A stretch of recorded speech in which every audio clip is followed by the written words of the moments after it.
gentlemen, and ladies, welcome back after a 6-day hiatus. The Oilers are in Utah for the first in franchise history to face the Utah Hockey Club, which might be the Utah Yetis next season. But for now, we will call them the Utah Hockey Club. How's everybody doing? How have they enjoyed the 6-week vacation in the middle of the season? It's kind of a strange one to have. Hopefully everyone's been okay and enjoying it.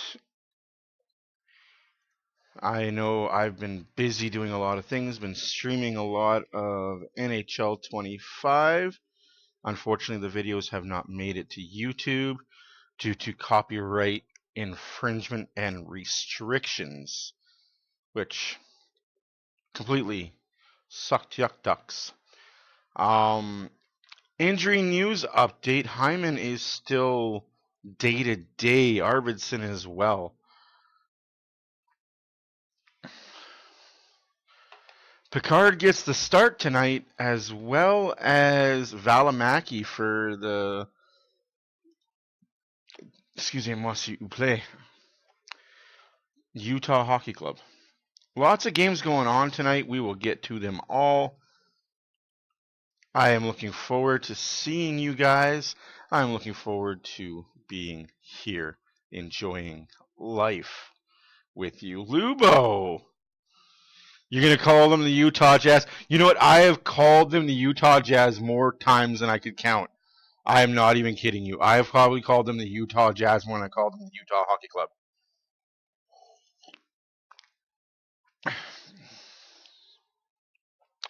Any whoosies? Hopefully you guys are enjoying your Friday night. We have another game tomorrow, so no rest for the wicked, as they say. Oilers will be back in action tomorrow against the Colorado Avalanche.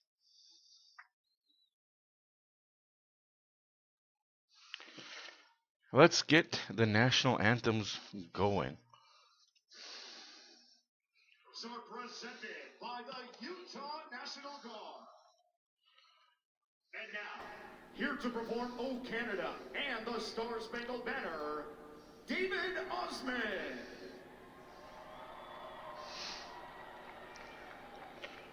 David Osmond.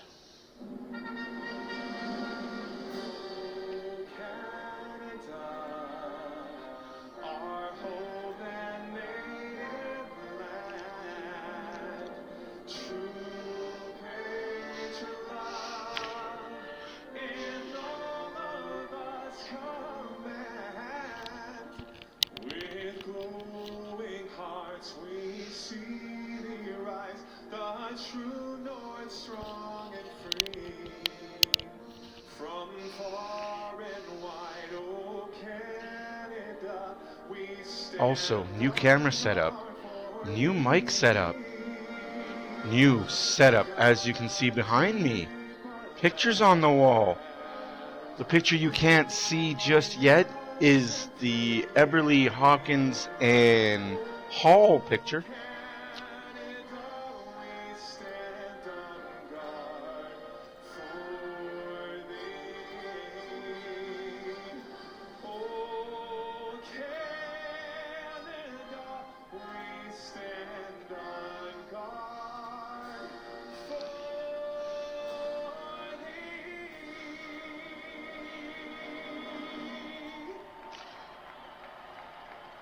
Bravo, bravo, bellissimo, bellissimo.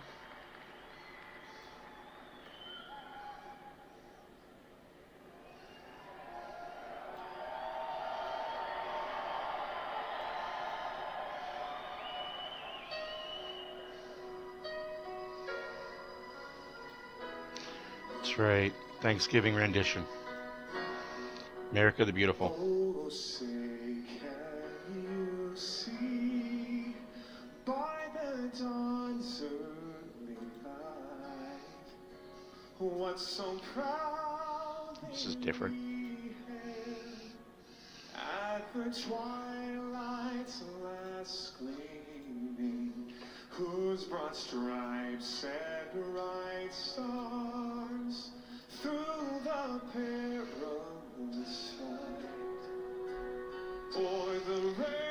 Thank you, yeah. Devin Dubnik.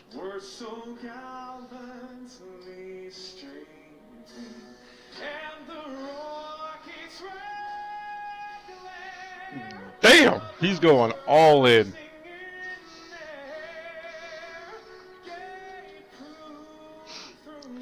He's going all in on this.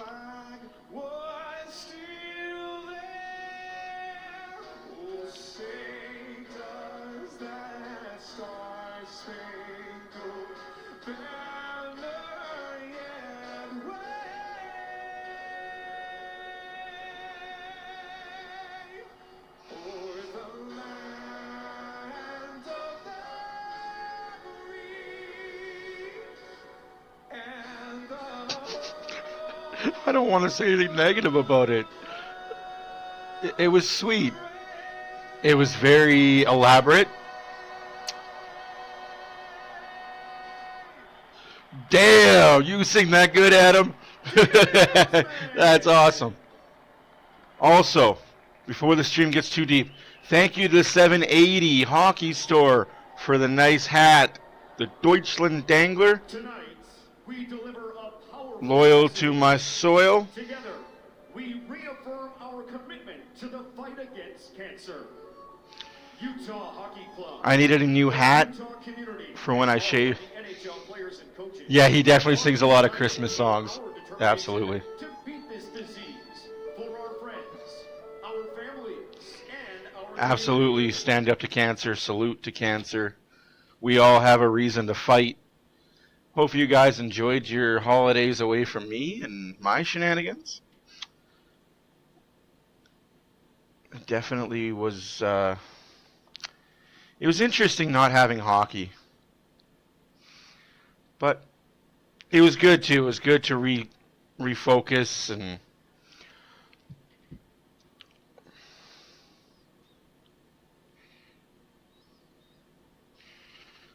so I don't know. I'm gonna try and get the. There's the other picture over there of Hopkins, Eberle, and Hull, the three amigos as they were once touted.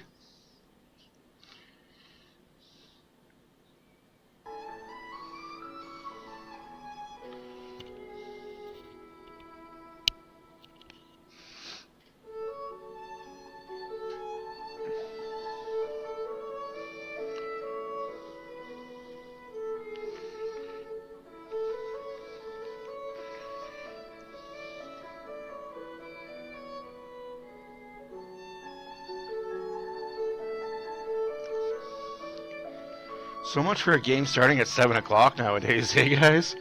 7:10, they have no interest in starting it.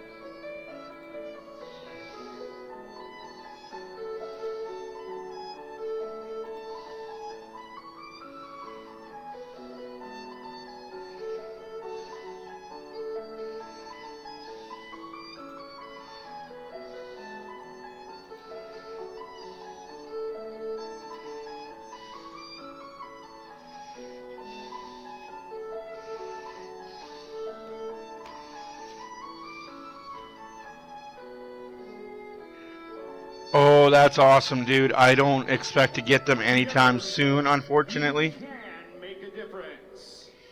because of the strike for Canada Post right now. Canada Post decided Christmas time was the best time to do a strike, so we haven't been able to get any mail for the last 2-3 weeks now. 13-year-old Porter is the oldest of 4 boys. He loves science, engineering, and competing in regional shotgun sport play tournaments. Porter is always wearing a hat and loves playing with and taking care of his baby brother Charlie.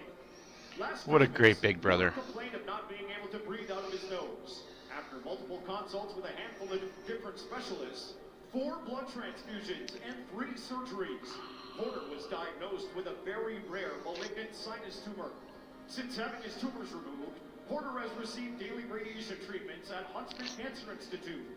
Porter and his family are beyond grateful for the amazing level of care that he has received from the University of Utah Hospital, Huntsman Cancer Institute. But again, I greatly appreciate you, Adam, and your wife, Nikki, for the things you've done for my family.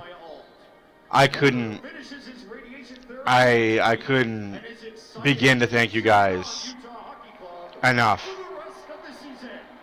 of how great you guys have been. Oh no, send it now. Or send it whenever. We'll just get it whenever we get it. Whenever Canada Post decides that they're done with their BS.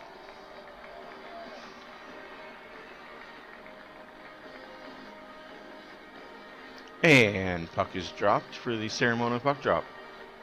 Utah, one more time for our friend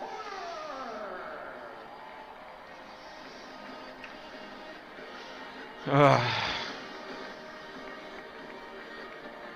A lot of Oiler fans in Utah. As you make your way around the National Hockey League's 32 different cities, you get to see the ceremonies not only in your own province, in your own country, but around the world, Louis. And I have yet to see a team and an organization, an arena, do anything other than a magnificent job.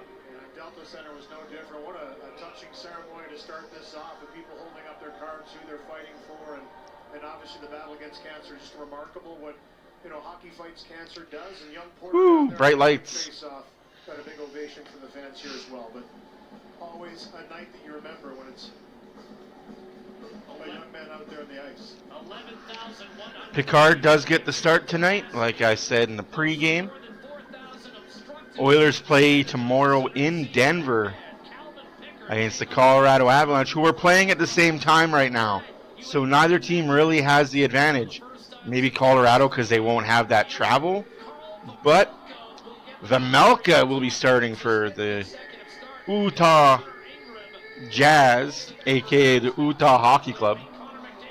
Preparing to take the opening face-off against one-time Oiler Nick Bukestad, who was acquired at the deadline 2 seasons ago and helped the Oilers reach the second round before they were beaten by eventual Stanley Cup champion Vegas. And with that, we're underway. The first time Utah wins the hockey face-off. Lake City, Utah, in an official National Hockey League game. Off the dump in, it's Evan Bouchard controlling for the Oilers. Is it going to be rest versus rust? Hey, Dan, how's it going? Let's go Oilers indeed. Rest versus rust for the Oilers. First game in 6 days. Several of the players and the goaltenders were testing out the boards, live hops. In fact, Darnell Nurse said it reminded him a little bit of the old Joe Louis arena. Calvin Pickard said the same thing, so watch for the occasional, those shallow corners, Louis. We might see some pucks into the slot. Yeah, the old Joe. Some funny hops in there, and you know, when you step into a new arena, you want to check it out. You want to check the ice conditions, and more importantly, you want to realize what happens when you put a puck around the wall, when you dump a puck in, and that's what players were doing this morning. Multi-purpose facility. Brett Kulak said the ice was good. We also had a chance to talk with one-time Edmonton Oil King Dylan Gunther. Now, of course, yeah, it's strange to listen or watch a Utah game and be like, hey, it's the Arizona Coyotes Hockey Club. That guy was a Coyote. That guy's a Coyote. He's a Coyote. Yeah, I feel you, Adam. I feel you on that. I almost called them the Arizona Coyotes a few times.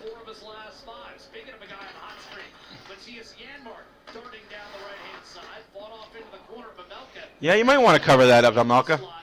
Like, it essentially is the Arizona Coyotes. Hey, Epic, how's it going? Check out who's going to go match up against Connor McDavid, who started this game for Nick.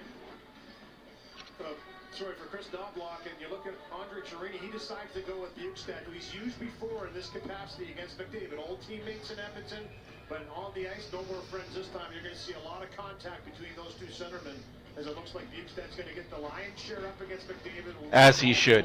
Ags Bukestad should. Always match up against him, but it looks like that's the matchup that Chiarini wants early. Bukestad ended up going back to, at the time, Arizona, signed a 2-year deal. And now Alex Kerfoot will be weighed down in favor of Kevin Stenlund, who Oiler fans last saw in the Stanley Cup Finals. He won a cup with Florida. Driving down the right-hand side, Michael Carcone still looking for his first goal of the season after putting up a career-high shattering 21 last year. One of 6 players on this Utah Hockey Club that had... That's awesome, Dan. Darnell Nurse from distance, and that shot pinballed into the corner. Grabbed by Stetcher. Redirect. Valimaki making save after save after save right now. 3 saves in a row for Valimaki.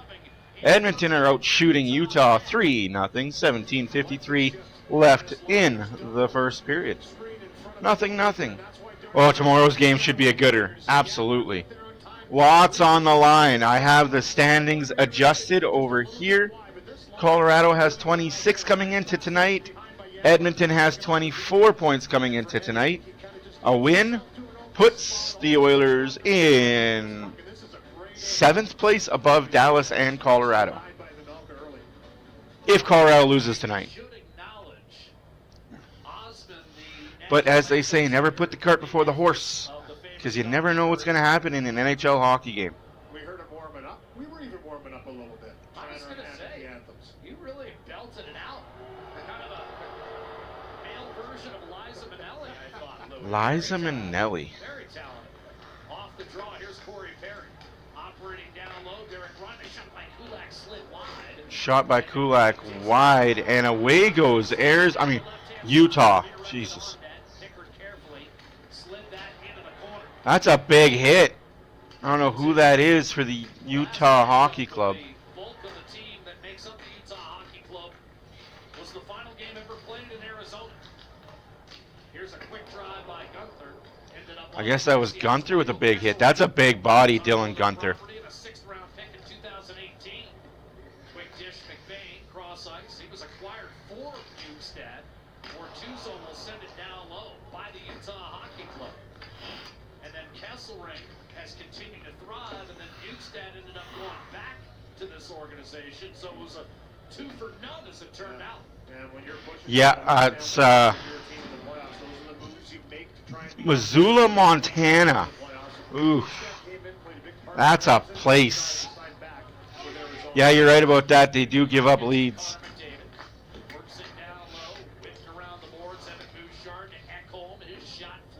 Ekholm misses the net on purpose, looking for a tip. No tip there. 1/2/3/4.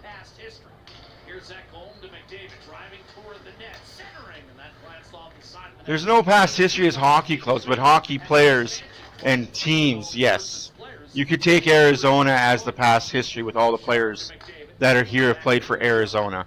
It's not like this is an expansion team that got a bunch of players from each team like Seattle or Vegas. This is an established hockey team of the Arizona Coyotes, who, if it wasn't for their shitty owner, would have had a really good hockey club. But that's neither here nor there, right?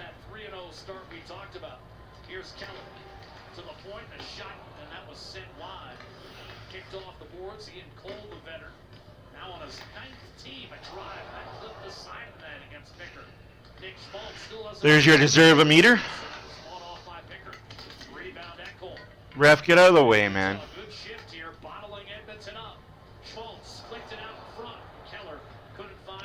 Shots are 2-2, 15-18 left to go in the first period.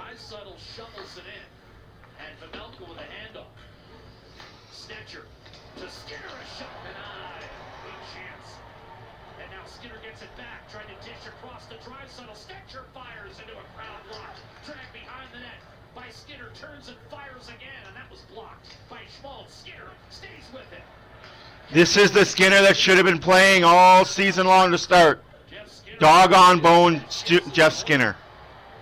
Oh, Stetcher's not going to beat Cooley to that. Cooley, who as he goes into the corner, from Louie and I's perspective, disappears into some unknown part of the earth. We'll try to describe as accurately as we can. Cooley. Yeah, the broadcast booth, you can't see down in the corner. The way they have the seats for the Utah Jazz. 4 or 5 players involved in a scrum. It's called the dead zone, or the 1,000-seat no view. To Troy Stetcher. Up the right-hand side, you've got Trey Caggiula with Bortuzzo back defensively. Caggiula trying to center for Henrique. That was broken up by Bortuzzo. Won a cup in 2019 with St. Louis. Ekholm drifting back into his own zone. You think so? That's not the worst idea ever. Oilers with 4 of the game's 5 shots on net. Here's Bouchard returning a pass to McDavid. He turned it over. And here comes Stenler to the net. Waiting, centering. Nothing Utah. Off the turnover. Bad fucking turnover by McDavid. Utah's coming out buzzing in this game here, and they turn some and this is a neutral zone turnover look. McDavid has to go around Bouchard, and as he does, a little pass to try and get to his picked off by Stanley. As you mentioned, a Stanley Cup winner last year with the Florida Panthers. And he just drives this one down the right-hand side of the beautiful pass around this crowd defender. Stay on your feet, Bouchard. But that's a bad turnover by McDavid.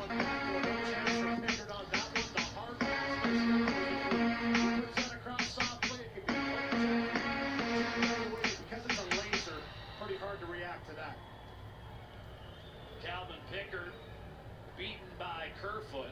3-0 against Nashville this year. But the Oilers have been shut out in 2 of his last 3 starts. And trailing 1-0 off the drop. Gigstad a shot blocked away by Pickard. And the rebound swept around. Just not fucking good enough. Looking for Machelli, but that pass Bad giveaway by McDavid. Bad defensive play by Bouchard. Absolutely, that's on McDavid. No sugarcoating that one. That should be icing. 13-13. Utah 1. Oilers nothing. Kerfoot with the goal. Brown accident injury lawyers, the heavy hitters in injury law. Rick Kulak did a pretty good job to get back to the bench with only 1 blade. Can't have that bad giveaway. Was laying on the ice, but he gets himself to the bench. Hey, Ounce. Tough loss for Calgary earlier today, eh? Henry lining up against Bugstad. It's been a lot of tough losses for the Calgary Flames lately. Edmonton has been top tier in the league all year long in the face-off circle. Yanmark grappling for puck possession. Kesselring dug it out to Machelli, who always Top tier but can't win freaking board battles. 4 goals in his 7 career games against the Oilers. Bugstad got it in deep. Kulak Gotta get the next one if you're Edmonton. blade. Skinner to the middle. That's intercepted. Barrett Hayton will send it in. 5th overall pick in 2018. A few spots ahead of Evan Bouchard. Yanmark a collision with his own man Skinner and brought back in by Clayton Keller. The captain Holmes tried to center and Pickard dug in and grabbed that puck ahead of Hayton and Bortuzzo, who's now wrapped in a bear hug with Darnell Nurse. Yep, that's exactly what Russ will do. Goal, and Utah bidding to make it. They weren't bidding to make it 2-0. That wasn't dangerous. Yeah, no, absolutely. That's very true. That is very, very true, Adam. Well, that's a Utah goal. So write that in your trivia book. Who scored the first goal when the Utah Hockey Club played against the Edmonton Oilers? The answer? Kerfoot.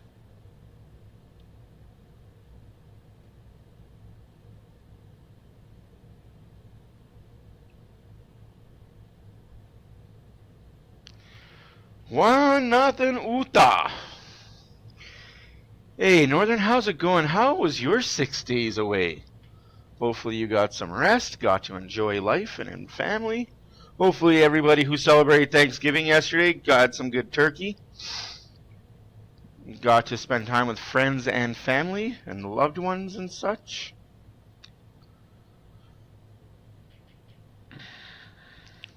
In case you're late, Kerfoot makes it 1-0 at 6:17 of the first period. Rust versus rest.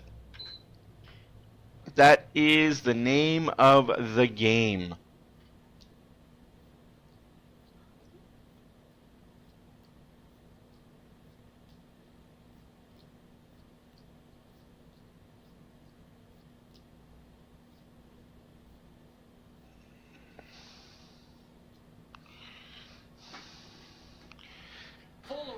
Yeah, pretty crazy where they sit. Little different building here. No question about it. This is our location right here down the line. That's so crazy. In the corner. Yeah, Kerfoot's goal right in front of us. No, absolutely. I mean, the puck does tend to disappear in the one corner, but we'll figure it out as we move along. Now, Yeah, I agree. He stopped skating as well. Gave the puck away and then stopped skating. Ah. International Hockey League versus the Grizzlies. We get mad at the non-star players. We're going to get mad at the star players too for doing the same thing. We can't be lazy. As I'm sure you remember, Lou. Yep. So there is history of pro hockey in Utah, but this is the first NHL team. Bad giveaway by Pod Colson. Expansion club. Barrett Hayton, who had that chance moments ago. Centering pass picked off by Draisaitl ahead for Nurse. He jumps up, and then when he tried to drag it. Wow, a hook in the hands. No call, but hey. Away by Schmaltz. Keller trying to feed Schmaltz, and Don't expect Utah to take very many penalties. They don't take very many, apparently. make it 45 because he had one on Pickard earlier without a goal this year. Here's Kesselring back in. Save Picard's holding his own. Another save by Calvin Picard. as Utah trying to extend the lead. Kerfoot from Stenlund. Off a turnover, came 6 minutes in. McDavid plows his way through Kesselring, but is reeled in by Gunther, and now Kesselring nudges it back into the Edmonton. 11:11 to go in the first period. 5-4 the shots for Utah. 1-0 for the Utah Hockey Club. I'm just going to call them the Yetis. For the Utah Yeti. Hopkins with a bad giveaway. Instead of going deep, you're going back to the point where there's two guys covering your defenseman. Just a bad giveaway.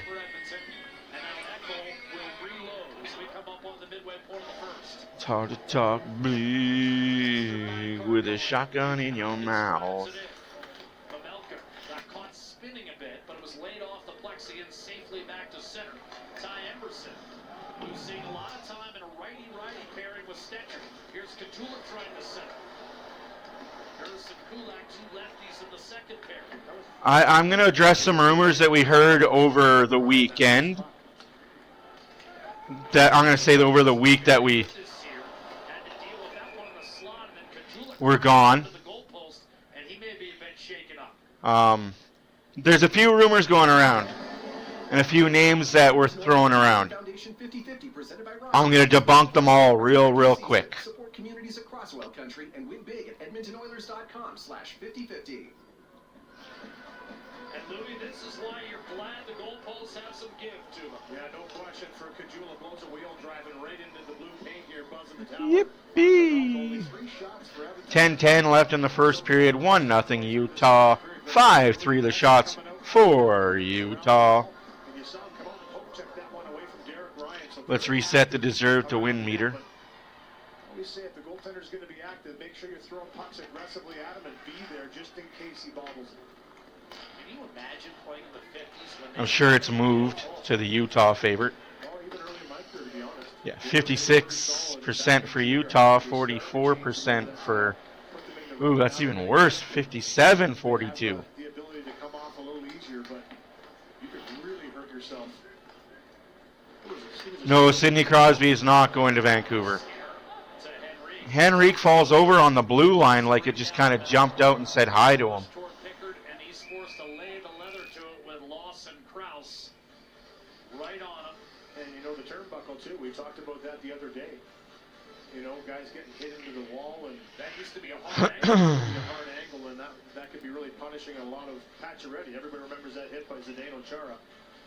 So obviously the game is always evolving and changing, and that was one of the things. I'm going to put to bed the rumors about Kane being traded, Comes in aggressively and Trouba coming to Edmonton, and Ukaric Nurse and Stetcher now. coming to Edmonton. Henrique. All that'll be put to bed after the first period. By Matthias Janmark, who comes in with 10 points already this season. He had 12 all of last year. The versatile forward wins the draw. As well as your out-of-town scoreboard. By Stetcher. Change for Edmonton. Retrieved by two-time Cup winner Ole Mata. Nick Schmaltz. Centered around. Schmaltz, 3 consecutive 20-goal campaigns. None this year. Little give and go with Mata. Then returns to Sergachev. Redirected away from Keller. Digging in hard is Kulak, paired with Emerson, and that'll be icing against Edmonton. Yeah, Edmonton having a hard time stopping the cycle of the Utah. They went on some sort of trips. For Kulak, he's aggressive on this play. And you have to be when you can. We talked to Darnell Nurse this morning. He said, listen, you have to be patient, poised until... They won't take Nurse's contract.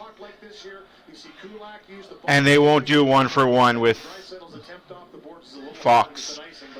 If you want a player like Fox, you're going to get rid of a star, a prospect, and a draft pick. Draisaitl a tie-up off the draw with Cooley. Kulak bumped ahead. Connor Brown to Draisaitl 2-on-1. Draisaitl trying to put it across, and it was almost put in the Utah net by Kesselring. Okay, Jeffrey. Go Utah, go. Sure. We got one fan of the Utah Hockey Club. What a save by Picard. Captain Picard with a huge save. Going right around Ian Cole. Checked off the puck by Gunther, but Draisaitl with a steal and then back in front. Nugent Hopkins could not gather that puck in the slot. I mean, you cheer for everybody but the Oilers, which is cool. It's your right to be that guy. By Cooley. Kerfoot, the goal scorer, tried to find Carconi. Got it back, then turned it over to McDavid. And here comes Kasperi Kapanen with speed. Oh, this ice is terrible. I don't know what these guys are talking about. It was good ice. They were lying because that is not good ice at all. Yeah, Utah Gunther jersey. I mean, there's nothing wrong with these jersey colors. I like the colors. I like the scheme. It's just put a name to them. We're going to call them the Utah Yeti.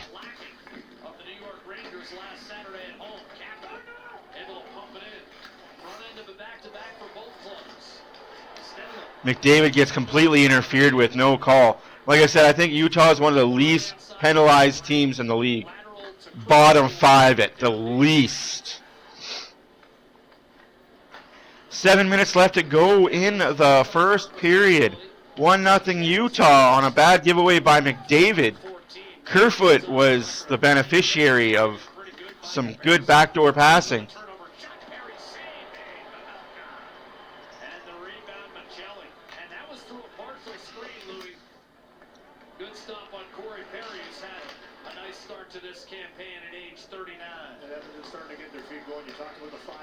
Sometimes it just takes a little bit to kind of get going. Oilers get the next 3 goals. They win the game 4-1. Start to work into the zone to create those chances off the forecheck. Are you saying sometimes you have turkey legs? Maybe. Sorry, we hang out with Gene too much. Schmaltz. Grabbed by Henry.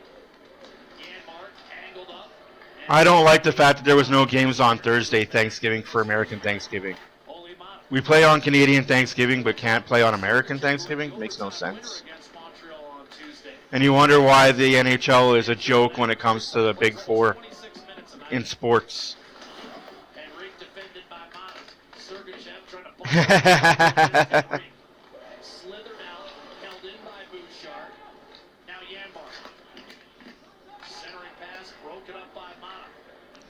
Retrieved by Keller. Utah's leading scorer the last couple of seasons. Finalist for the Calder Trophy in his rookie year. 1-0 Utah still. Oilers are starting to finally move their feet, and bad giveaway there by Podkolzin. Tried to drop it off. McBain, he's been hot. Centers, quick shot and a save on Gunther.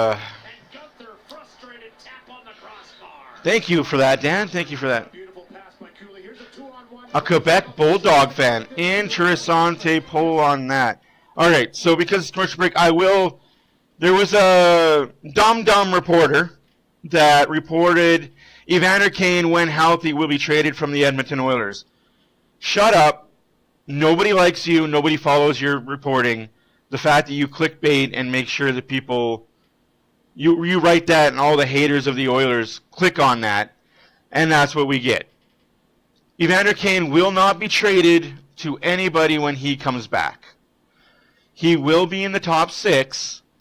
Arvidsson will drop down to the 3rd line, or heaven forbid we're going to drop Hopkins to the 3rd line center, have Evander Kane play top line or Arvidsson bump up to the top line with McDavid, heaven forbid we have Hopkins play where he's naturally supposed to be playing, third line center.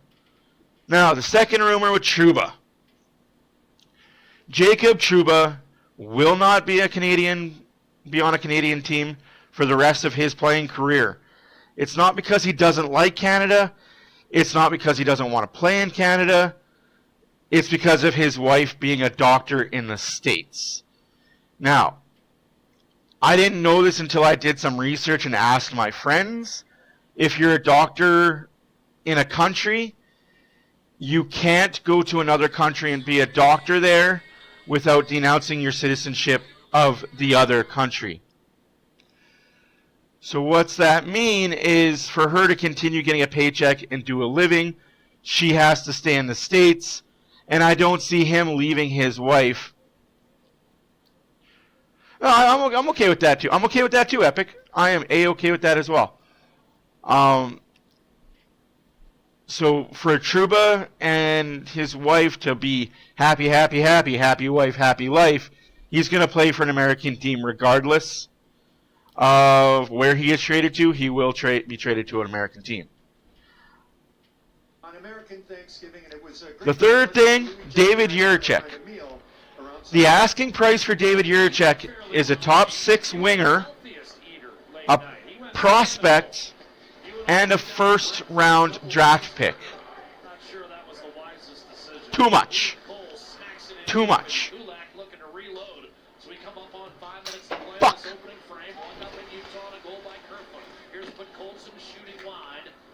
Put her in there. And I wouldn't let her sleep. Huh. No, I just woke up from that. Why do I want to go back there? Podkolzin gets 2 cracks at it, 2 block shots. Oh yeah, standing watch is very important now, guys. We are at American Thanksgiving. Usually if you're not in the playoffs by American Thanksgiving, you're not making the playoffs. But the Oilers are what? 2 points out of a playoff spot, 1 game. Bad giveaway by Darnell Nurse. Can't have that. Giveaway city by the Oilers. Several of these Utah players, when they were all in Arizona, Calvin Pickard was. Nugent Hopkins comes off the half wall, threw it across the Brett Kulak. So yeah, just some housekeeping duties there.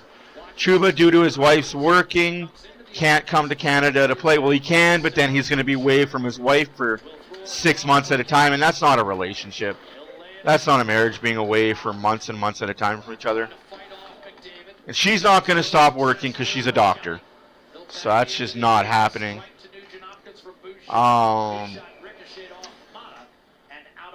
Columbus wants too much for a prospect defenseman. Let's be honest, they want too much for a potential type of player. Holding the stick by Ian Cole there, but hey, we don't call those. Lots of games happening tonight. No one's coming in.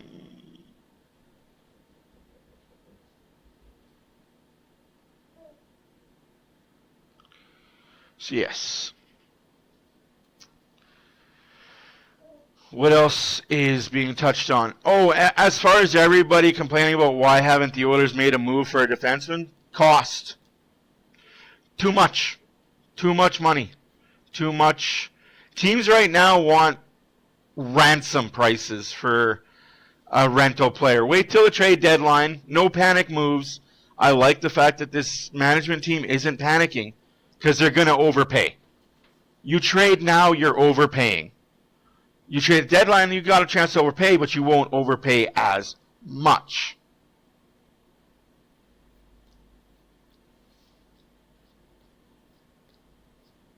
No, absolutely, Epic. That's exactly it. They're seeing, but you can't make that trade as potential. Like, you can't, as an Oiler team, make that trade and hope that he becomes something. Otherwise, we've got a Broberg or another Clefbaum on our hands. All the potential in the world, but will never be realized. Or he's got all the potential in the world and will be realized. You know what I mean? ATCO Energy I get why Columbus is doing it. I just don't think that's smart by them. If you want to trade the player, you're going to have to drop the value. Otherwise, you're stuck with the player that doesn't want to be there. Oh, that's awesome. There you go. Boy, he's got a little Randy Savage cape there going. That is a sharp-looking outfit he's got. Messing around. First NHL game. Right on, kid. That's exactly what that trade might have been. It could have been Hopkins or a Jeff Skinner with a bottom defenseman like, I hate to say this, Emberson or Stetcher, and a 4th or 5th round draft pick so that the Rangers could retain salary. But again, he can't play in Canada. Happy wife, happy life, as they say. We got 3:33 left to go in the first period as I just hit puberty. Yeah, exactly. Also, a little bit on the Rangers front. What a save by Picard again. You're right about that, Epic. He could be top of the top, or he could be AHL potential, if that. I've got some inside scoop on the New York Rangers that I thank my buddy, Rangers fan, for.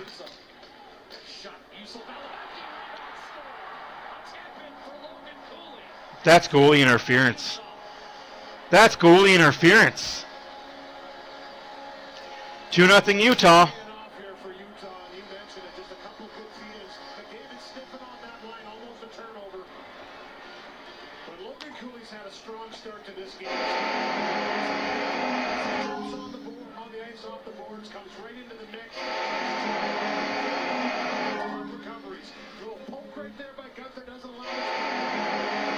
No, that's a good goal. That's a good goal.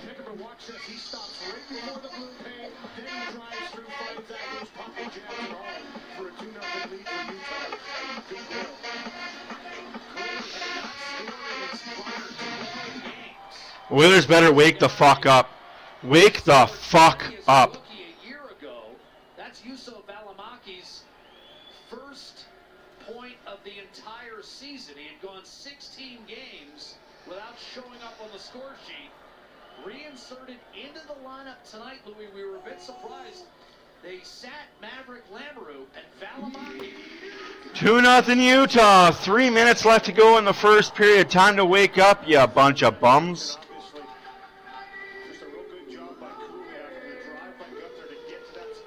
McDavid playing soft. I get, there could have been interference at the blue line there.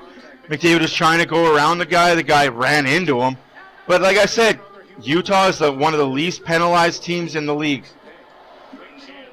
There's a reason for it.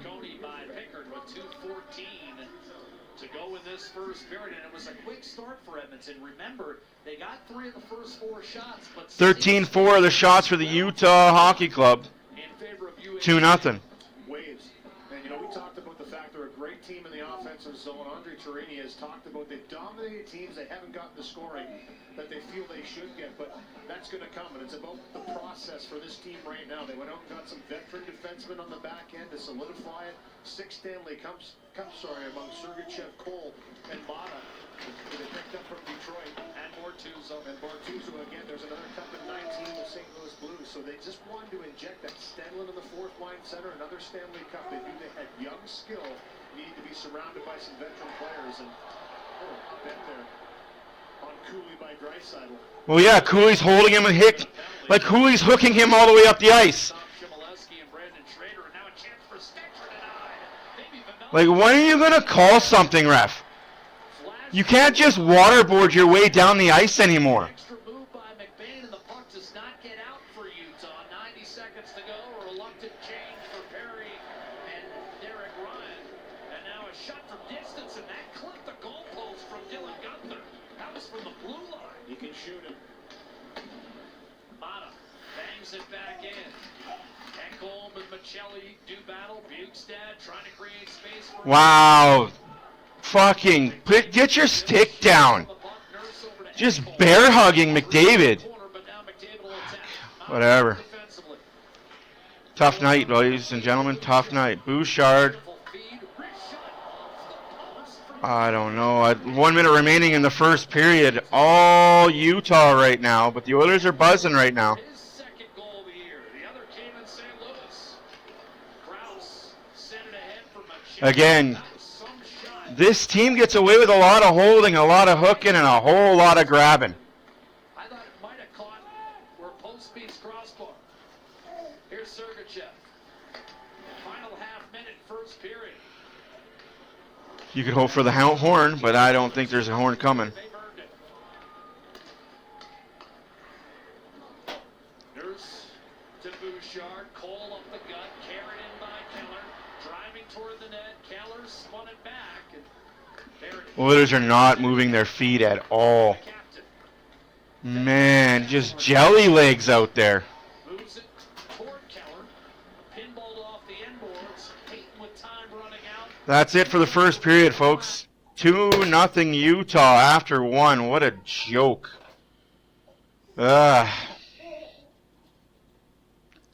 Oilers gotta be better coming into the second period. Gotta be better coming into the second period. Otherwise, it's gonna be a long fucking night for this team. Any whoosies around the NH and L.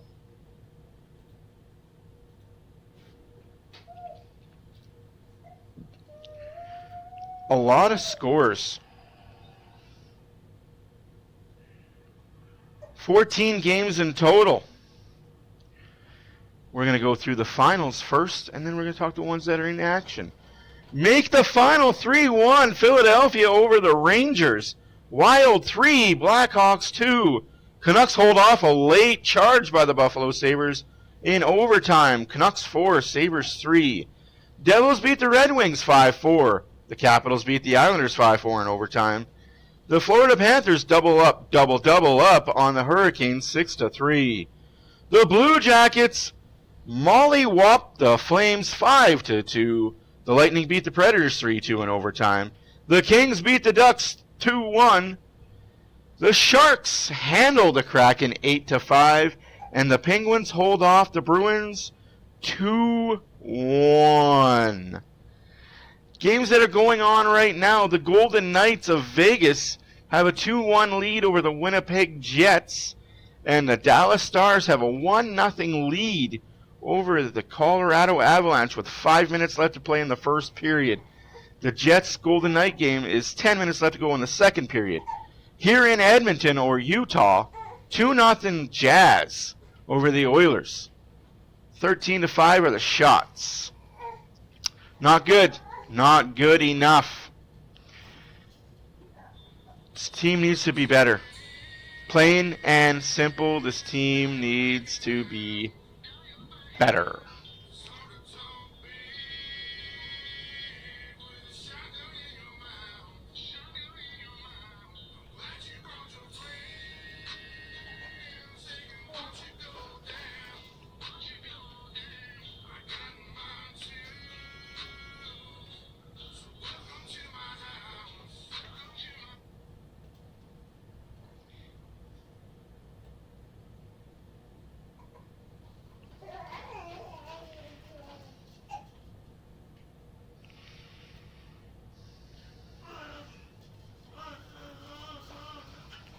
These are my people.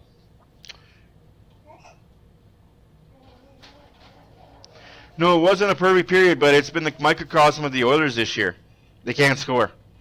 They can't seem to find that elusive first goal. They can't seem to find that scoring touch. It's coming. It's coming. I think... I honestly believe Hopkins needs to go back down to third line center. He's lost a step, and it's not producing. Also, rumor is Taylor Hall is coming to Edmonton because they want speed. If you want speed, Taylor Hall is not a speed guy.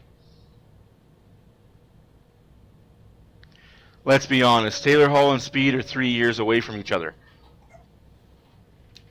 Besides, I don't think the Oilers want Taylor Hall back in the organization due to things that happened the first time he was here Won't get into that because that's hearsay and don't want to cause a fight with anybody. Goals by Utah, Kerfoot and Cooley. 2-0 Utah.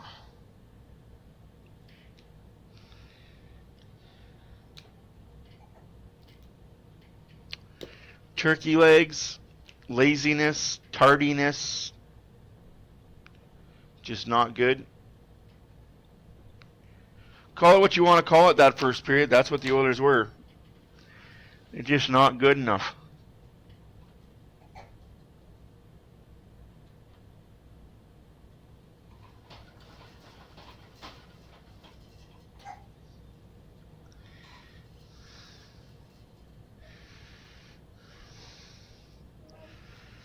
Like, they're showing the interference right here. Sergachev, interference, interference, interference, interference. Oh, yeah, I can't call that, right, ref? You're looking right the fuck at it.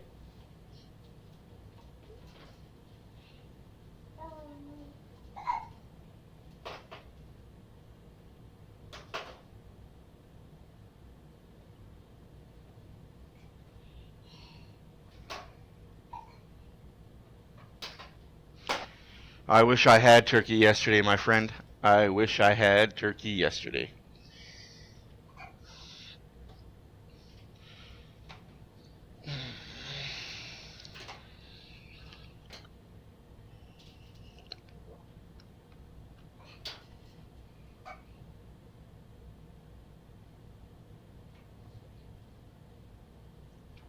Why is Mike Comrie in net for the Jets and not Hollebuck? Interesting.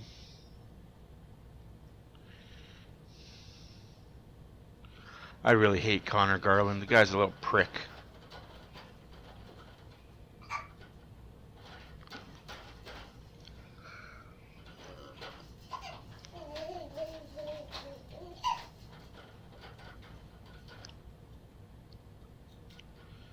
Dustin Wolf, not so wolfy.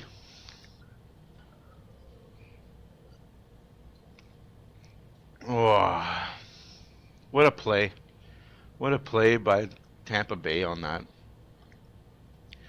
There's something broken in Nashville, folks. Maybe Steven Stamkos wasn't a good pickup after all.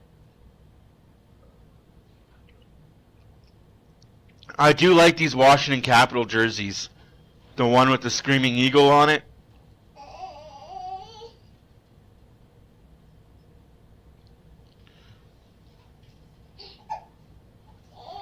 Oh, Nikki, I would love a plate of turkey. I could eat turkey all year round. Turkey and stuffing. Oh. I heard nobody touched your pumpkin pie.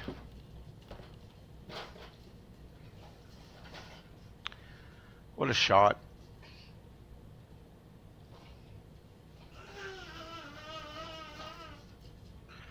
No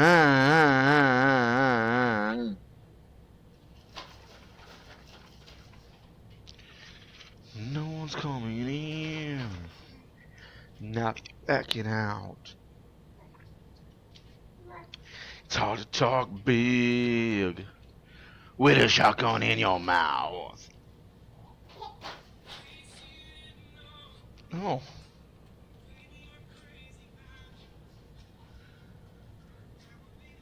I don't know that number. Why are you calling me?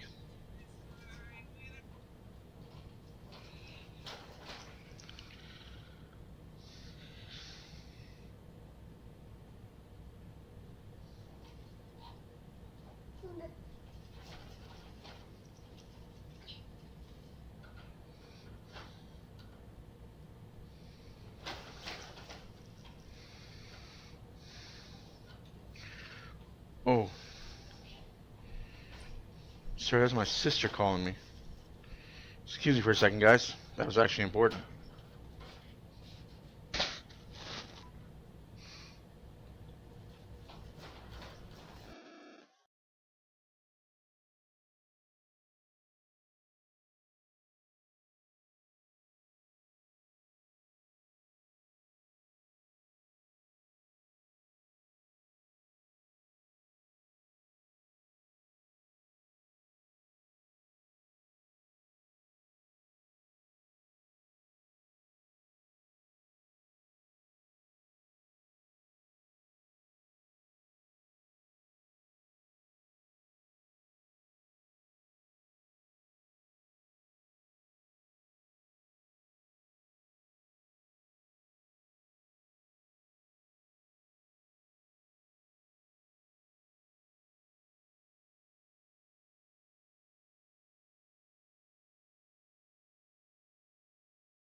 Sorry, guys. Yeah, I was on the phone. If you're watching on Sportsnet, they're giving an awesome tribute for Ben. Great little kid.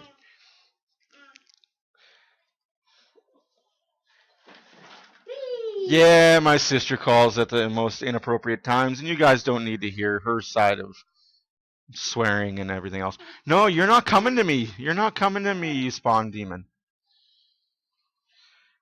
I got another word for you when you get older and go to school, but for right now, you're just a demon spawn. I mean, her sister's going to school and hasn't out. You're a failed condom is what you are. Yeah. Yeah.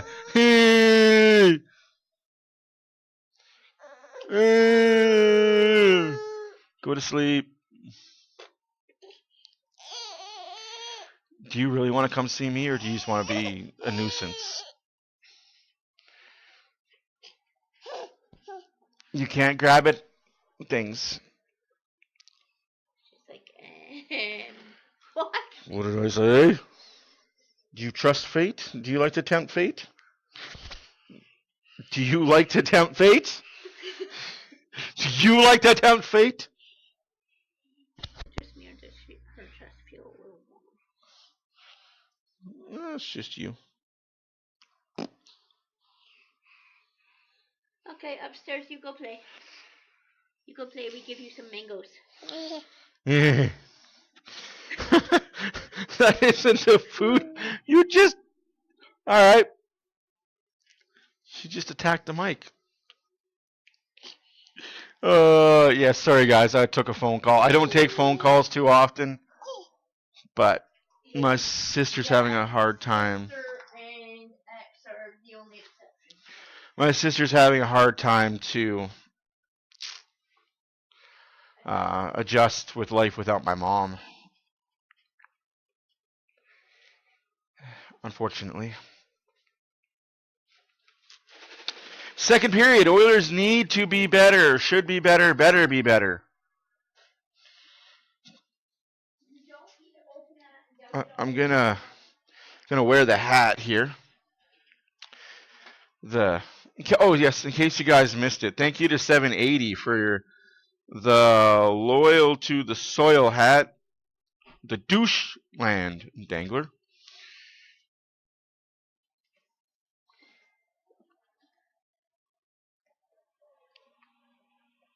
What is that? Oh, Jesus.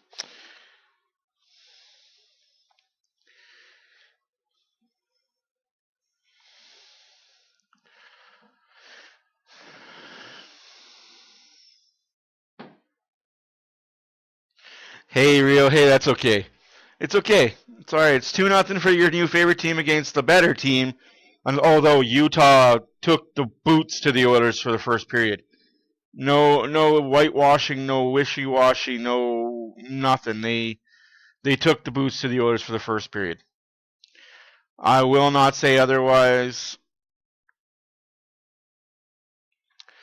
It's okay. The Oilers got to win the second period, win the second period, win the third period, you win the hockey game. Right? That's how it goes. In case you didn't know. Now that my wife is downstairs from putting babies to bed, I can turn my phone volume off. We still respect the hell out of you, Rio. We still respect the hell out of you. Choices in your team.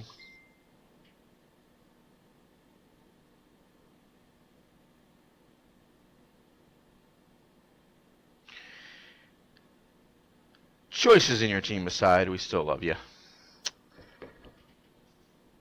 I needed another hat. I needed a adjustable hat because the hat I wear usually is because when I have a full head of hair, it fits, but when I shave my head completely to nothingness, it doesn't fit anymore. Needed to be adjusted, so we went and did that today.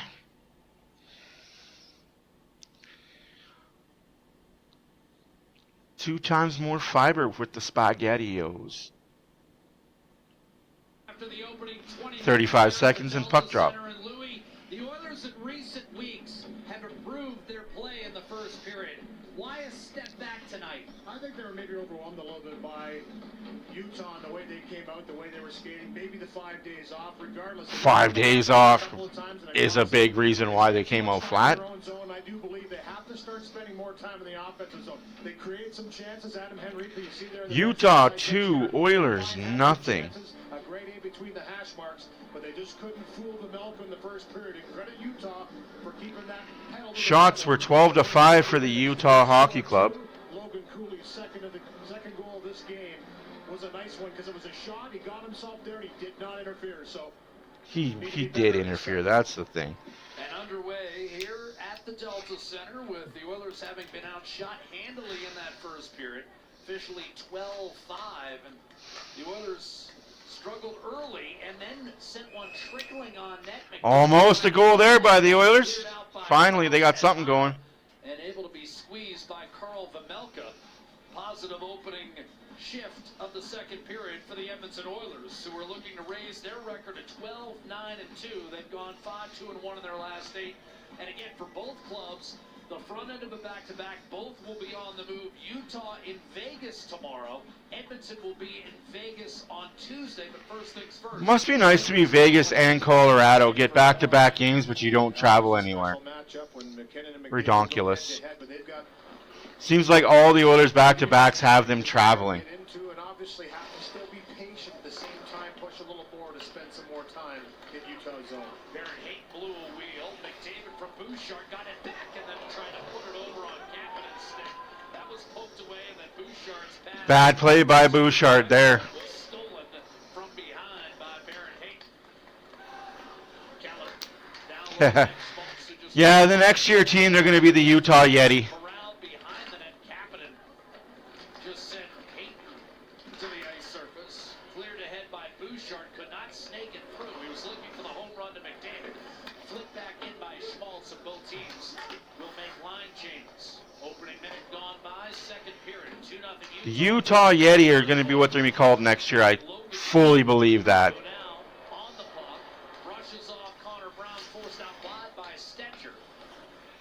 And it winds up in the corner. Stetcher, of course, played in Arizona with the bulk of these Utah players last year. Absorbed a hit as he moved it up the right-hand side for Brown. Puck does not exit.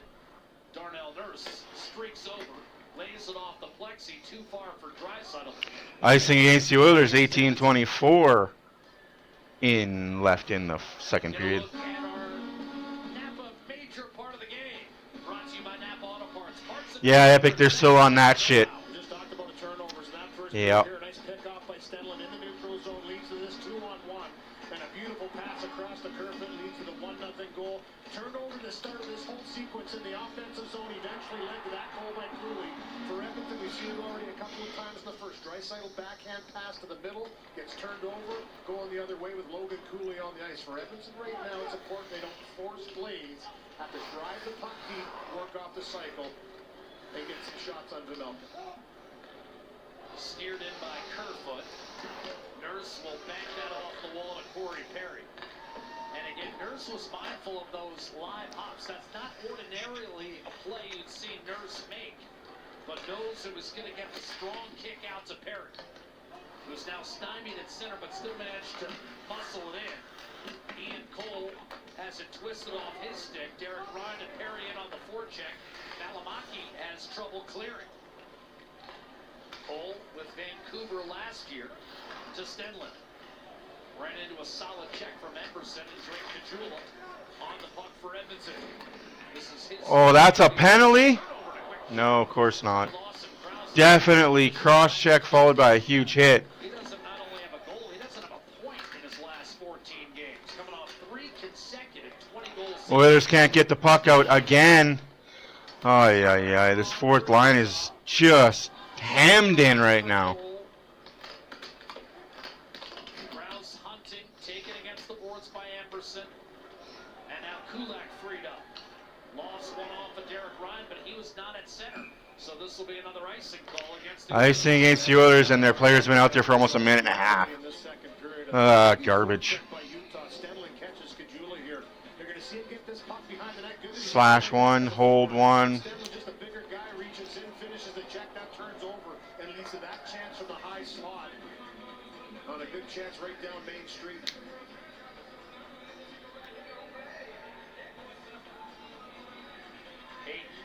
Against Derek Ryan, and off that icing call, you've got 3 Oilers have already logged more than 75 seconds on this shift. Ay, ay, ay. Sergachev, D'Amato. And Derek Ryan loses the face-off. Just knock the net off, Picard. Get a whistle. Might have caught a portion of the pipe, and the Oilers force it back to center. Long change, but Ryan is still able to get off for Edmonton. As Pickard handles the puck off to Kulak. Softly spooned up the middle. Gathered by Sergachev. On to Keller. That looked like that was offside, but we can't tell from this angle because the way the cameras are in this arena. Keller tried to tuck it inside, knifed away by Corey Perry. And then Kulak pushes ahead for center and Jeff Skinner. And after a more than 2-minute shift for Corey Perry, he exits. Yep, I can't disagree with you there, Kimo. Wrestled down by Jeff Skinner. McBain came over to break up the scoring chance. Skinner still trying to dunk it. Complete interference there again. Holy interference, Batman. Too many men on the ice for Arizona. No call again. Arizona had 6 guys on the ice for a good 5 seconds. Can't call that though, right, ref? Fucking ridiculous. Catches that one and holds on for a whistle to settle things down. This is Keller from a real sharp angle here. And as you mentioned, a long shift for That didn't hit post. It was all a mask. fly-by screen by Hayton. You can see right in the eyes of Calvin Pickard. This one goes off the mask, off the shoulder, and for Keller, just a real good 15:44 left to go in the second period. 2-0 Utah. Where is Utah anyway? If you get that movie reference, you are a fan. From home. Scores down in Music City, Nashville. Hopefully you guys weren't expecting an Oilers beatdown tonight for them. They've had 5-6 days off. You got to have a lot of rust. Very little rest. But get one.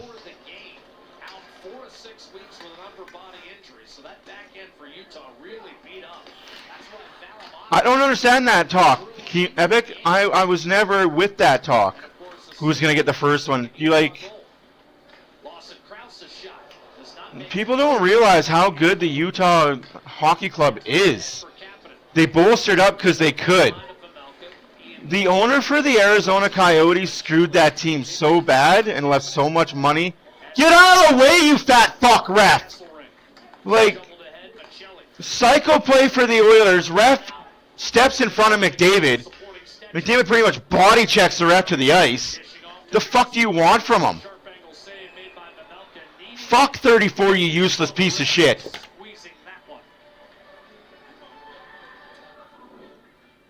This period brought to you by Utah is a beneficiary of a bad Jiffy Lube. Arizona Coyote management team.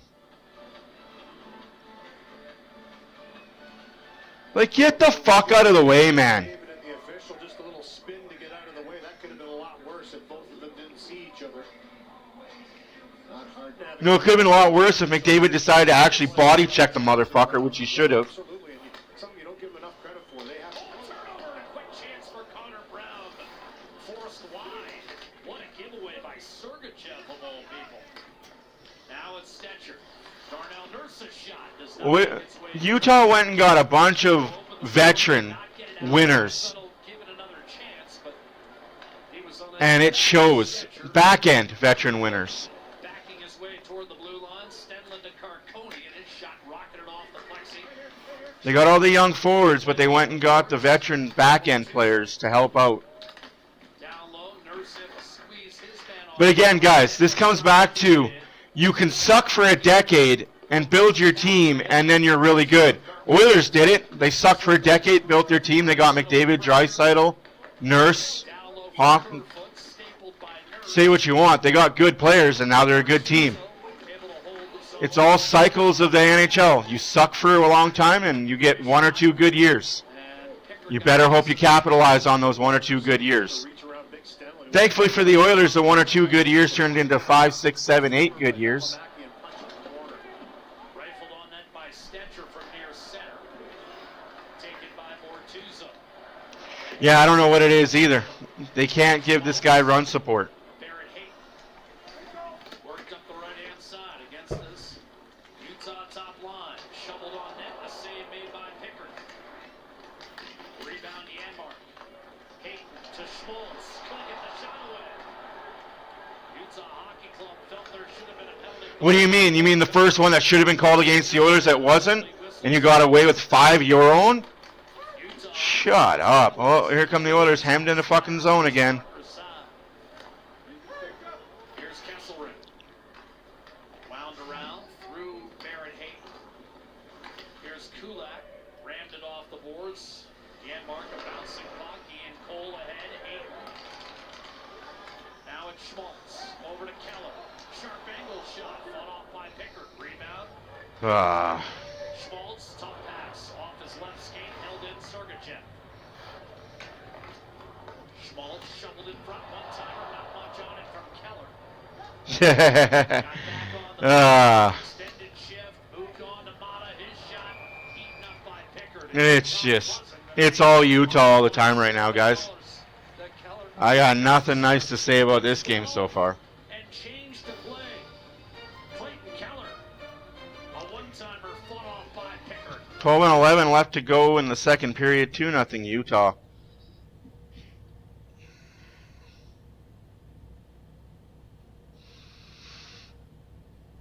You missed the hat last stream, and I honestly don't know where the hat is. If I'm going to be 100% frank with you guys, I have no idea where I put that hat.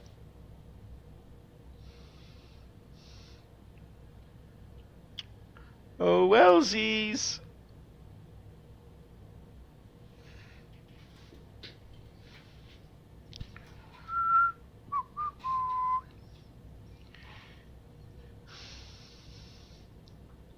Maybe Diane knows where I put the hat.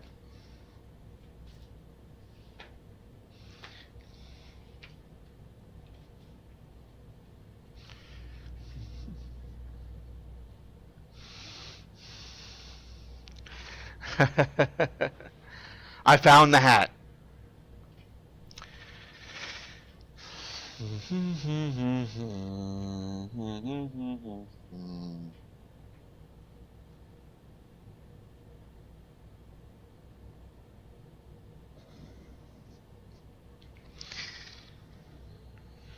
All right.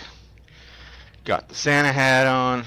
Let's see if this is going to bring in some joy to the world for the Edmonton Oilers. Oilers need to score the next one.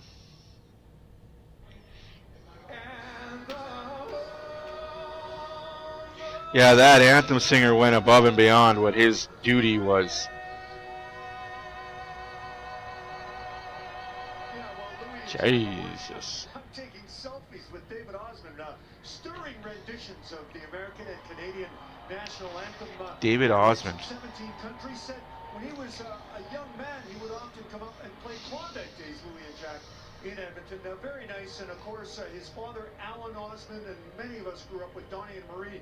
A little bit of country and a little bit of rock and roll, which is what the Oilers are hoping to get on. Of course, he's related to those Osmonds. And yet, Get the. Whatever helps the Oilers get a goal.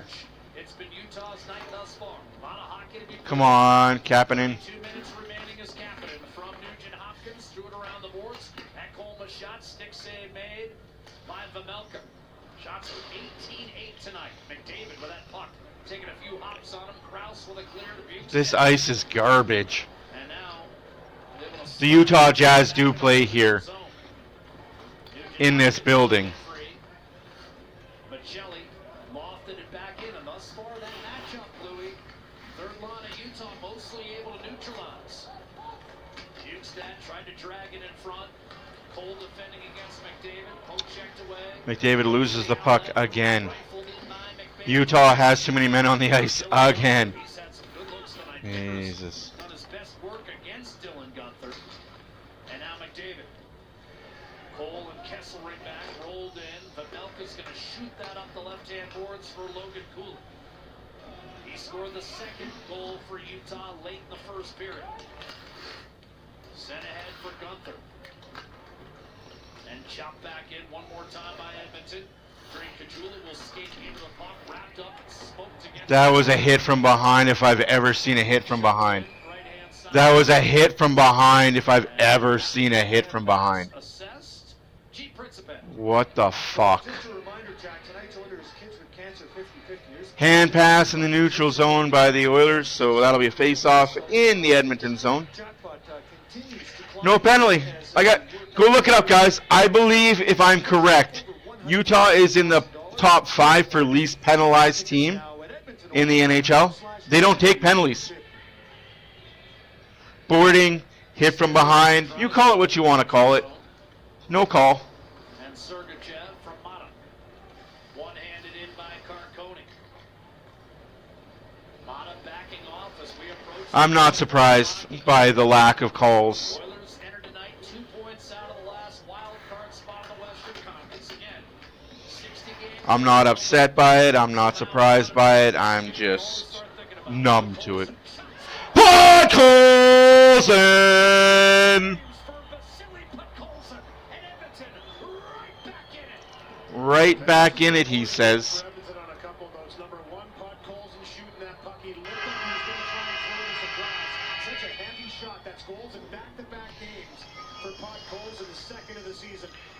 I don't have a Podkolzin.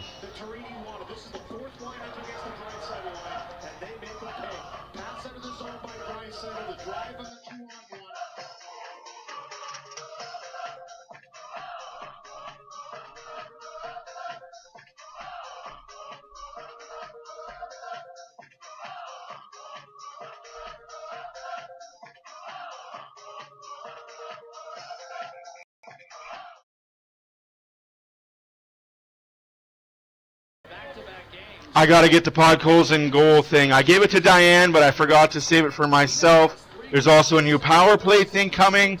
I forgot to put it on my computer. That'll be on for tomorrow night's game.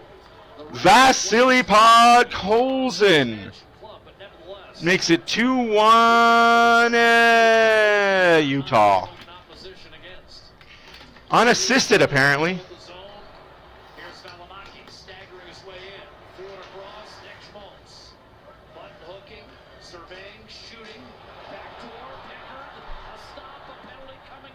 Oh, so that's a penalty, but what you see on the other end is not. How the flying fuck do you call one but not the other? Podkolzin assisted by Draisaitl. 2-goal lead.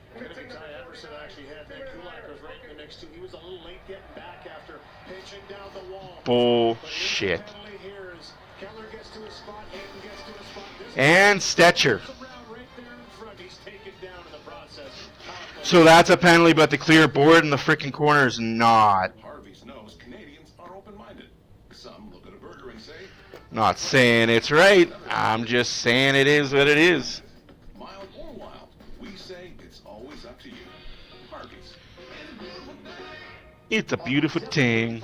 Ring in the new year with a tribute to Jimmy Buffett as the venue at River Cree presents Parrots of the Caribbean. Join us for a high-energy night at Margaritaville and a New Year's Eve party you'll never forget. Get your tickets now at rivercreeresort.com.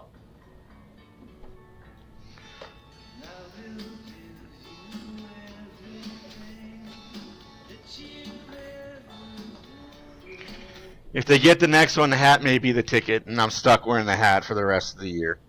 Oh, that makes perfect sense why the Oilers aren't getting the benefit of the doubt. Tom Chemensky, or as I call him, Tom, you cuckold little bitch. And Braden Shorter are your referees. Klemenowski. Clement give a shit. Yeah, it's tough. I don't understand. Hey, we got 3 games against the Utah Hockey Club this year. This is the only one in Utah. The next game will be December 31st against Utah in Edmonton, and then March 18th in Edmonton. You're right, it is the Bettman League. We're just living in it. Amberson for hooking, apparently.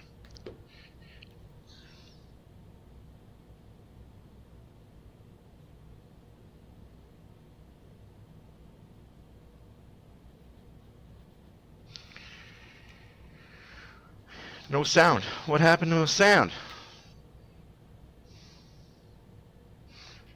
Sifted back to center. Weird. It's Nugent Hopkins to Henrique, and as he clubs one toward the net, had it deflected. But Colson from Draisaitl and Stetcher at 9:44 to bring Edmonton within one. Now the penalty kill looking to keep its hot streak alive. Well, there's interference again. To Cooley. Sergachev up top. Dylan Gunther. Ekholm and Stetcher. Ekholm. Trying to disrupt. Cooley. Wired one across. That'll be played by Keller, but a tough pass back to Sergachev. So stupid. Chases Utah back. Nugent Hopkins. That's intentional offside. Offside. Break there as Keller lost his stick or broke. Keller was crying for a call. He said he got high sticked and was looking for a call. Grow up, you frickin' baby. It had to turn around. It was not good at the start of the year. The penalty kill for Edmonton, but longest streaks without giving up a power play goal this season. The Oilers on top, tied with the Flyers and Devils, 7 games. So it's been a real nice turnaround for them. Flyers kept the Rangers in a tailspin with a win earlier today. Oh, speaking of the Rangers, like I said, they're not as good as their record shows they are. With that Pacific, They're Vancouver a bottom, according to my guy that I talk to on a semi-regular basis, who's a Ranger fan. The Rangers are a bottom 5 team. for the net, sharp angle, and then glanced off Pickard and flew out of play behind the Oiler net. Straining to get what you want. He said the Rangers are a bottom 5 team. If it wasn't for Quick and Of the Edmonton Oilers. Shesterkin keeping the team winning, they would have half the wins they have. Their goaltending has masked a lot of the defensive deficiencies and bad forwards. So the goaltending can mask a lot of things that the defense does, but the defense can also help a bad goalie once in a while, 2018, when he was with the Florida Panthers, 22 goals, 45 points. which we've seen both in Edmonton at times. Certainly provided what Edmonton called him upon for, and then the Oilers. Hello, Oilers time. How's Bob doing? Free agent at the end of this year and could be on the move again if Utah's out of contention. Darnell Nurse lasers one down the left-hand side. Again, the Utah. We wish you had goalies that mask the defensive deficiencies. Yeah. 3-0 start, looking to win back-to-back games for the first time since then. Machelli. To Bukestad. 32 seconds left to go on the penalty to Emerson for hooking. Wisely off to Ekholm, and he'll 7.5 minutes left to go in the second period. 2-1 Utah Yetis over the Edmonton Oilers. on a crisp, sunny afternoon that's given way to evening, and that's handled by Pickard. 14 seconds. Hey. I think Carconi maybe thought that Stenlund was going to get there a little bit. No, Carconi didn't think nothing. That was his problem, is he's not thinking. Into Pickard, maybe trying to catch him sleeping a bit. If you weren't thinking, you wouldn't have thought that. Onto it, gets a whistle. 14 seconds left the power play for Utah.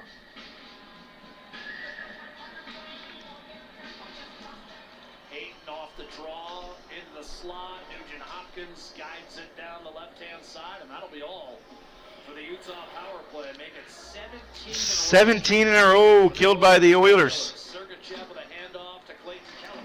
And again, you'd think against the most penalized team in the league, Edmonton would be due here. Keller rocketed one. Apparently Utah is the most penalized team in the league, so my stats were completely wrong. So if you're the most penalized team in the league, you haven't taken a penalty in a period and a half, there's something fishy about that. On the ice together, of course, off the successful kill.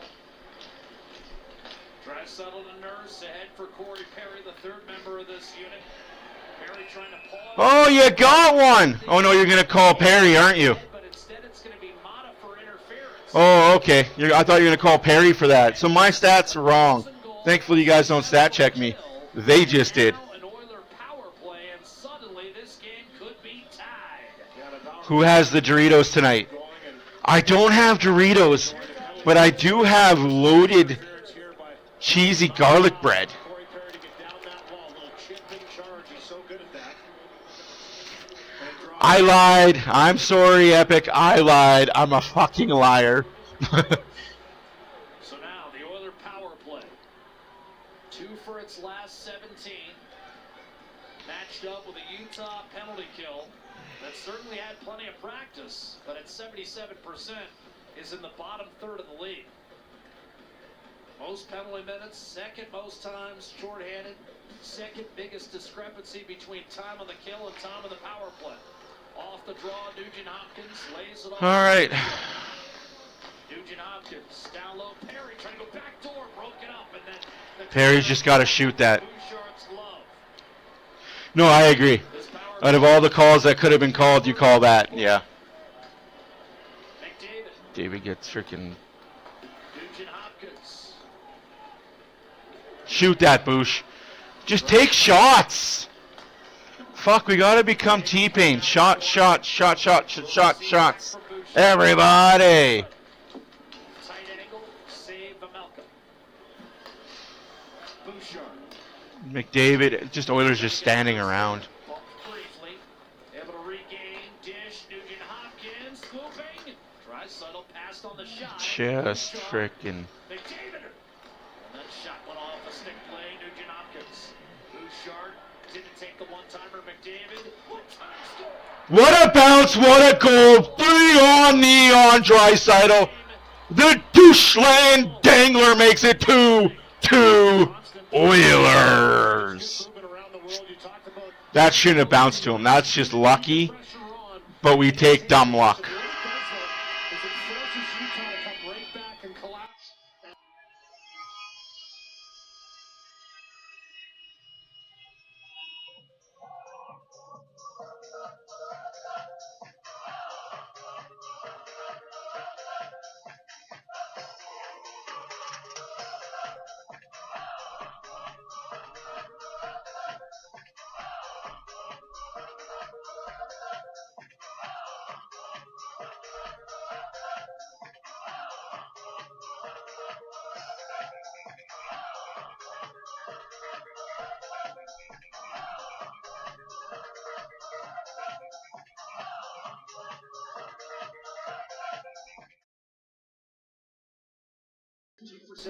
That's exactly it. Lucky. Matt the Hat. I don't like wearing this goddamn thing, though. I don't want to wear this thing every game. Another power play coming up for the Oilers. Looks like Cortuzzo's going to head to the box here, and he's not happy about it. Well, again, it's the most penalized team in the league. We felt that Edmonton would be getting the opportunities, and much to Andre Torini's chagrin, indeed they have. Leon Draisaitl with a 17th ties it up. You did say it. He gives up leads, Adam. You definitely said that. You called that perfectly. Oilers back on the power play, this time for tripping. Draisaitl 2-point night. Stetcher gets the first assist to make it 2-1 Utah. And of course, the Oilers' power play goal scored by Draisaitl.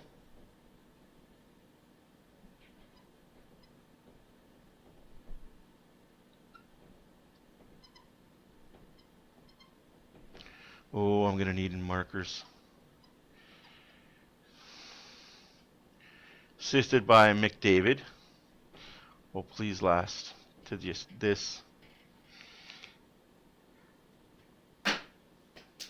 That orange is gone. Let's see if this one stays.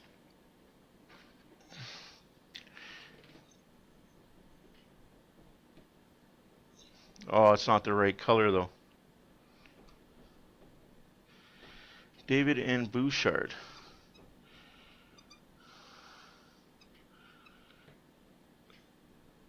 Two. That's not the right orange. All right, guys. Emberson. Ooh, that's a penalty all day, every day, twice on Sundays. Utah Hockey Club that was getting the pucks first. Now Edmonton starting to pounce off pucks. They've drawn 2 calls. That one on Bortuzzo. No question about that tripping goal. And right after a power play goal by Draisaitl. Trucker, don't jinx me like that. Don't jinx me like that, man.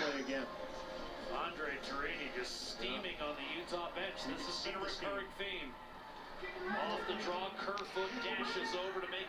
And Colorado's losing too. That's great news. Draisaitl, Nugent Hopkins, Bouchard, and Corey Perry with no Zach Hyman and Victor Arvidsson available tonight. And they won't play tomorrow in Denver either. A breakup by Cole, a length of the ice clear. But they will be available in Vegas on Tuesday. Chance to play on Tuesday against Vegas. I don't believe Arvidsson will be in the lineup. Here's McDavid darting in a quick shot. And Vamelka squared up, able to make the save with no rebound. Yeah, that's fair, Adam. That's a fair assessment. Right to the corner, going to hold on to you. Good save by Vamelka on this rush by McDavid. A little chirping. Back through the middle of the ice, but gets that head of steam walking through, and right there uses Cole as the screen as he puts that right through the 5-hole, and Vamelka with a nice save to pick it up.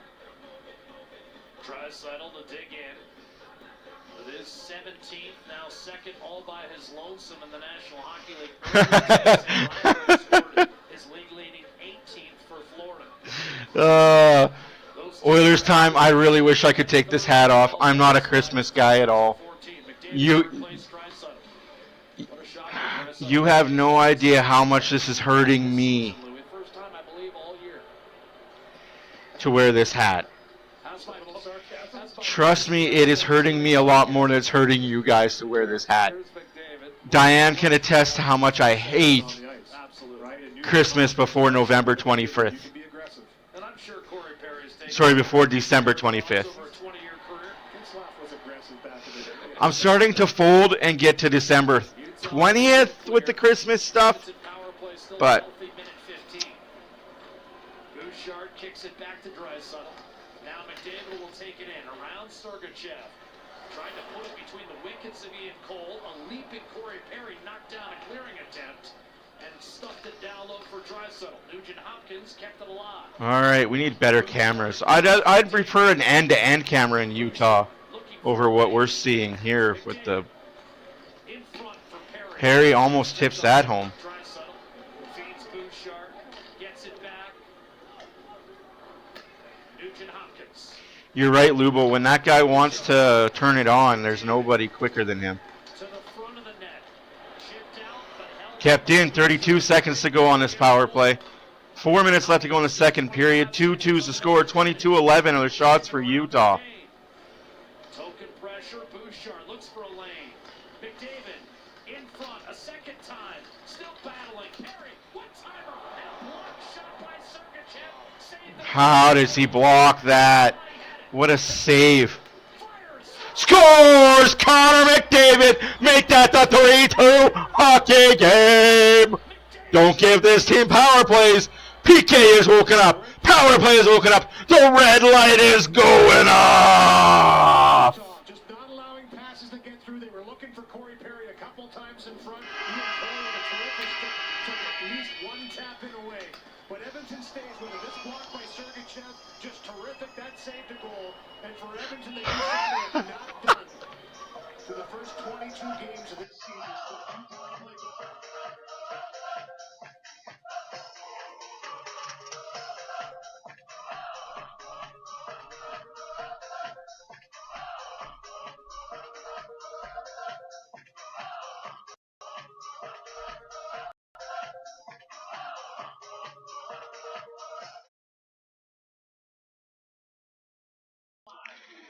Two power play goals scored by the Oilers. Draisaitl and McDavid make the score. 3-2 Edmonton.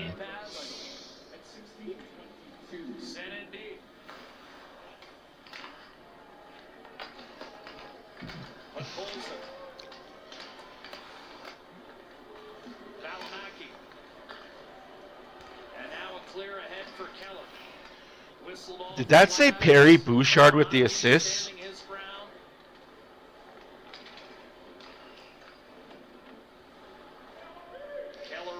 Wow. 3-2 Edmonton. But Colson, even strength off the rush. The successful kill. No, absolutely. What a second period, absolutely. The second power play goal by McDavid. 2.5 minutes left to go in the second period, and that was hit with a high stick, so face off deep in the Utah zone.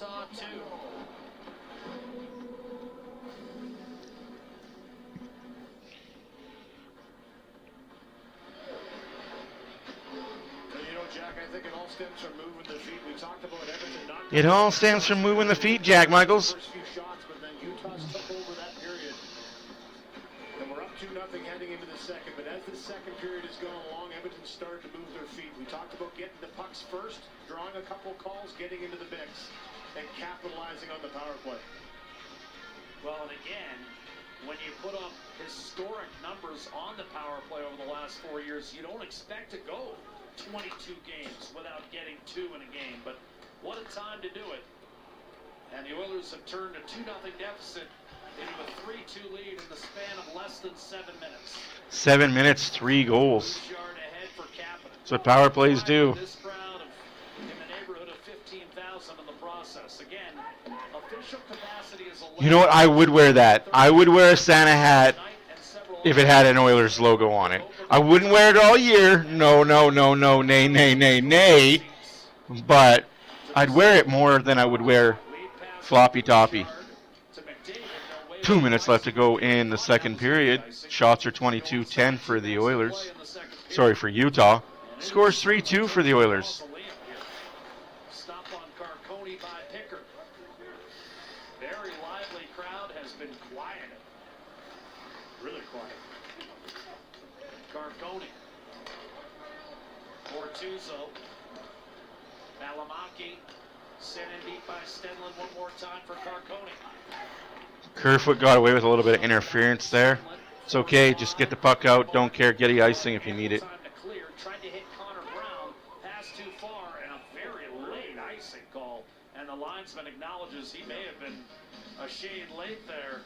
Trent Orr. Not a bad try to go up to Brown there. Who was Utah got lucky there on that icing call. far in front of him. Here's that power play goal again by Connor McDavid.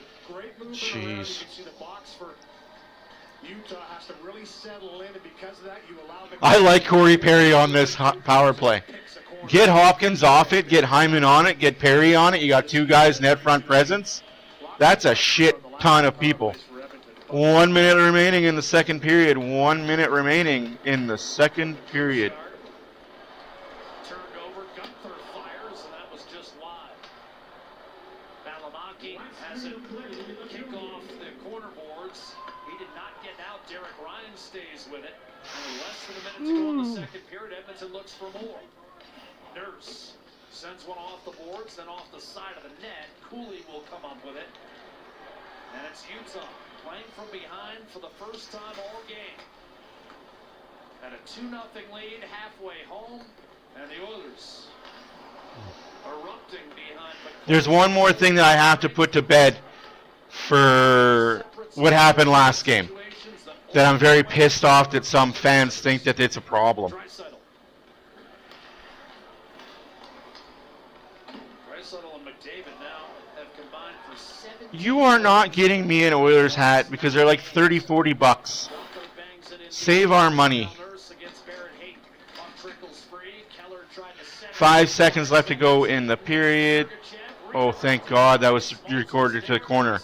Otherwise, that would have been tie game. And Edmonton gleefully heads to the room with a 3-2 lead. Gleefully, he says. Thankfully, I say. We'll be in Utah tomorrow, so do you follow the Oilers? You're just a day late, $1 short there, trucker. Anywho's these guys. You're out of town scoreboard, because there are some games still going on with a lot of importance to the Oilers. Thank you, Lubo, and thank you, Dan, for keeping us up to date with that.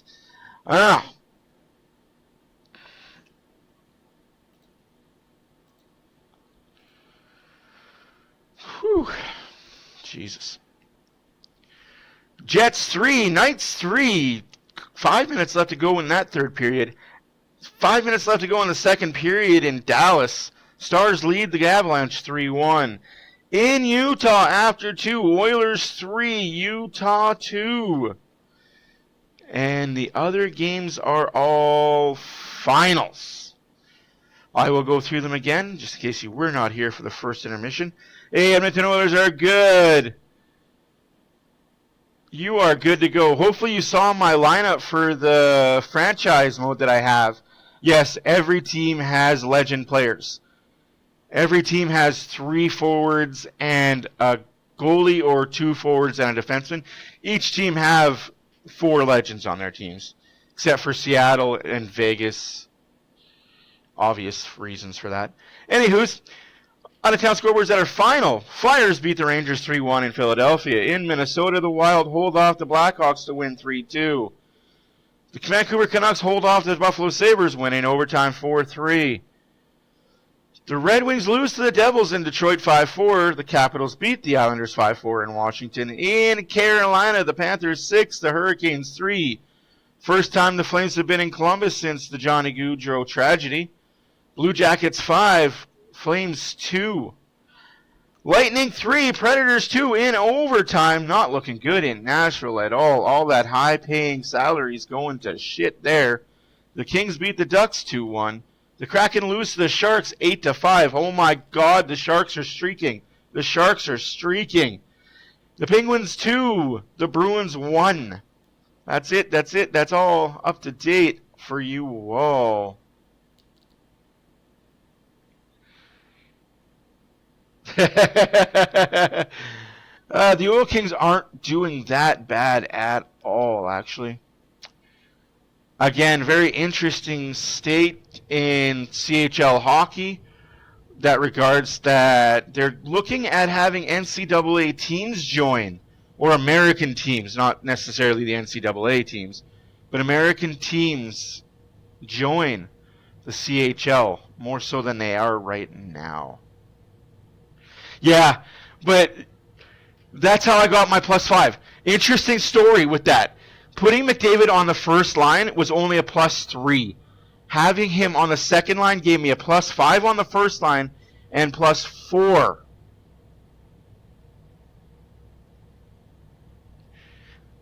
on my second line. That's the thing. I'm pretty upset by that. That's the thing I didn't know. Gretzky's number 98, Messier's number 12. Anderson is number 8, I think, because their jerseys are still retired. Just because they're playing, they didn't unretire their jerseys. So yeah, when you put them on the Oilers, they can't wear their retired jerseys.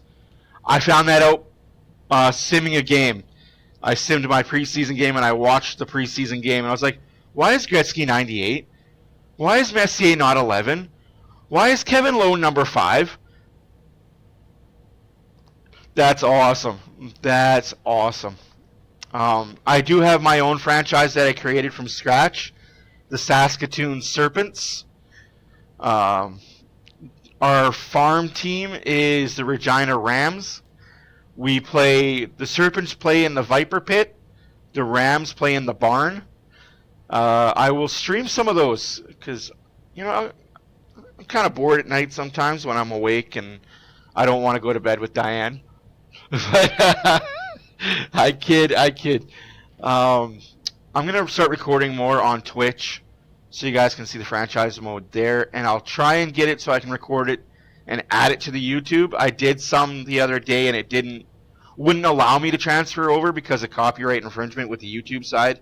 I apologize for that. I had videos coming out during the days off.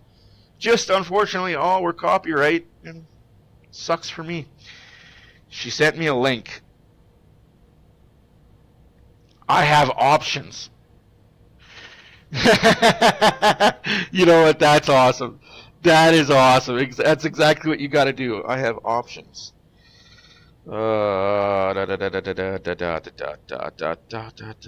Minimal.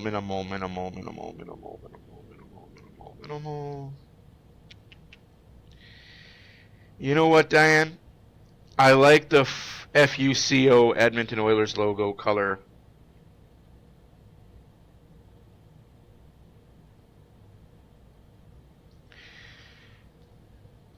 Yes. Scores 3-2 for the Edmonton Oilers. They were down 2-0. Believe it or not.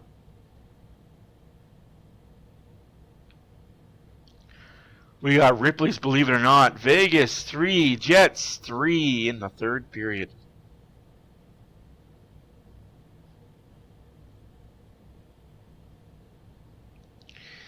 Well, that's not what I wanted at all.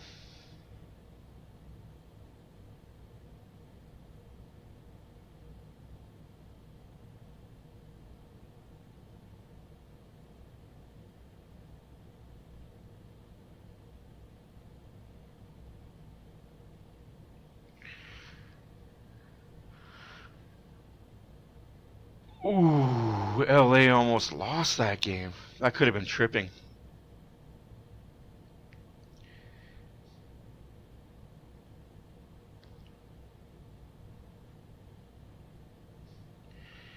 Why is this not taking a screenshot of what I want to take?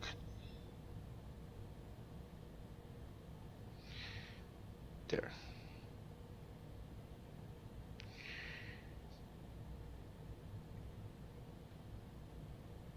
Ooh.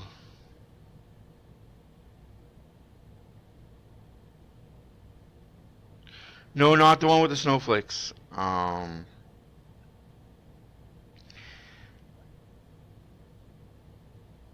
I'm sending it to you.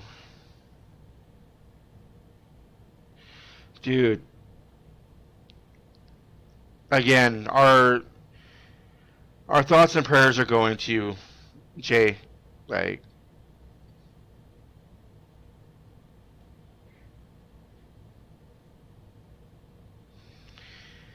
sucks that she's going through that, man. That's. But I'm gonna run upstairs right quick so you guys can enjoy the smooth tones of the Ritz.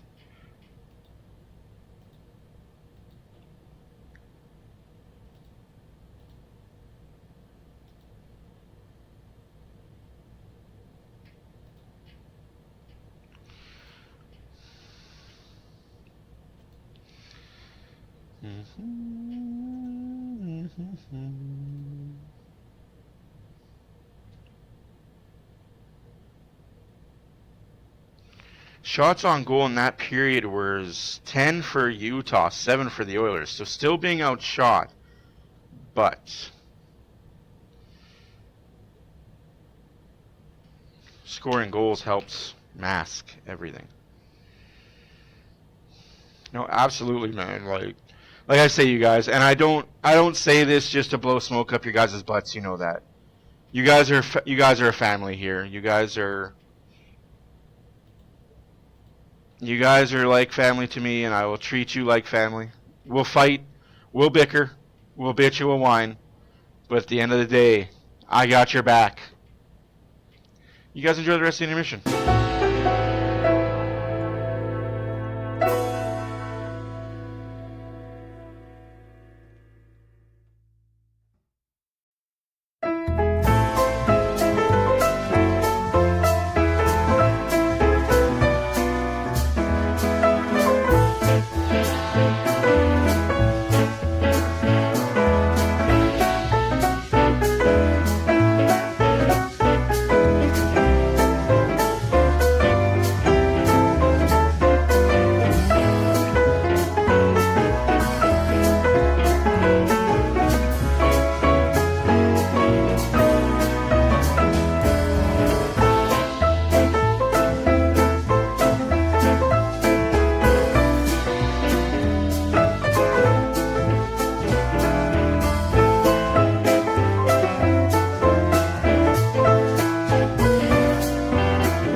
Who's putting on the Ritz?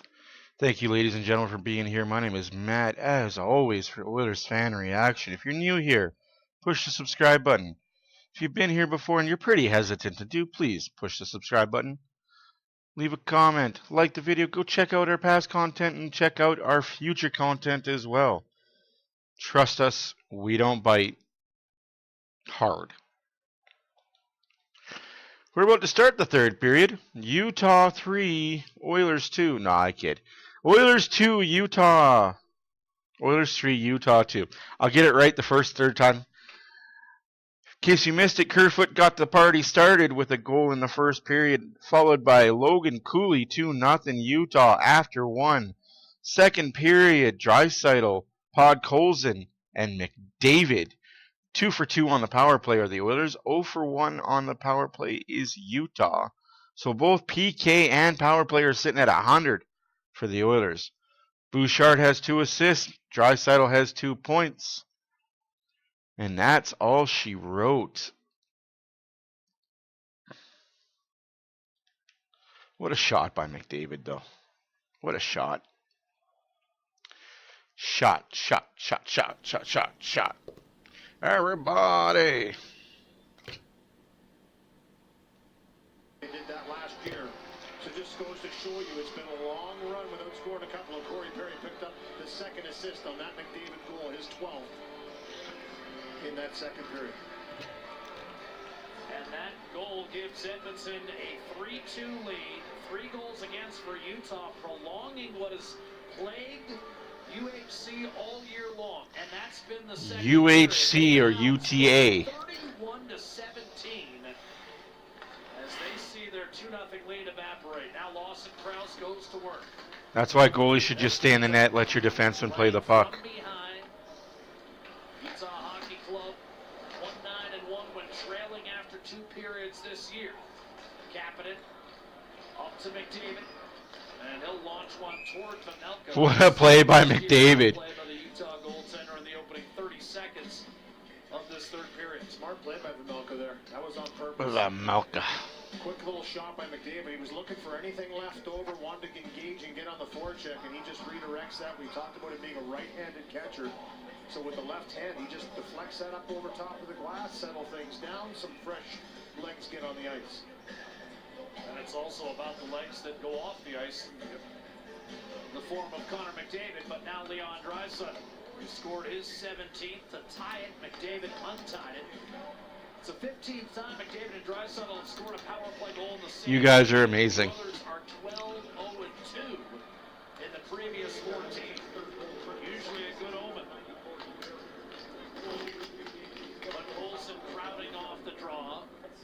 Schmaltz trying to scamper away, and now it's a reset for Sergachev. One hands it up to Schmaltz off the boards.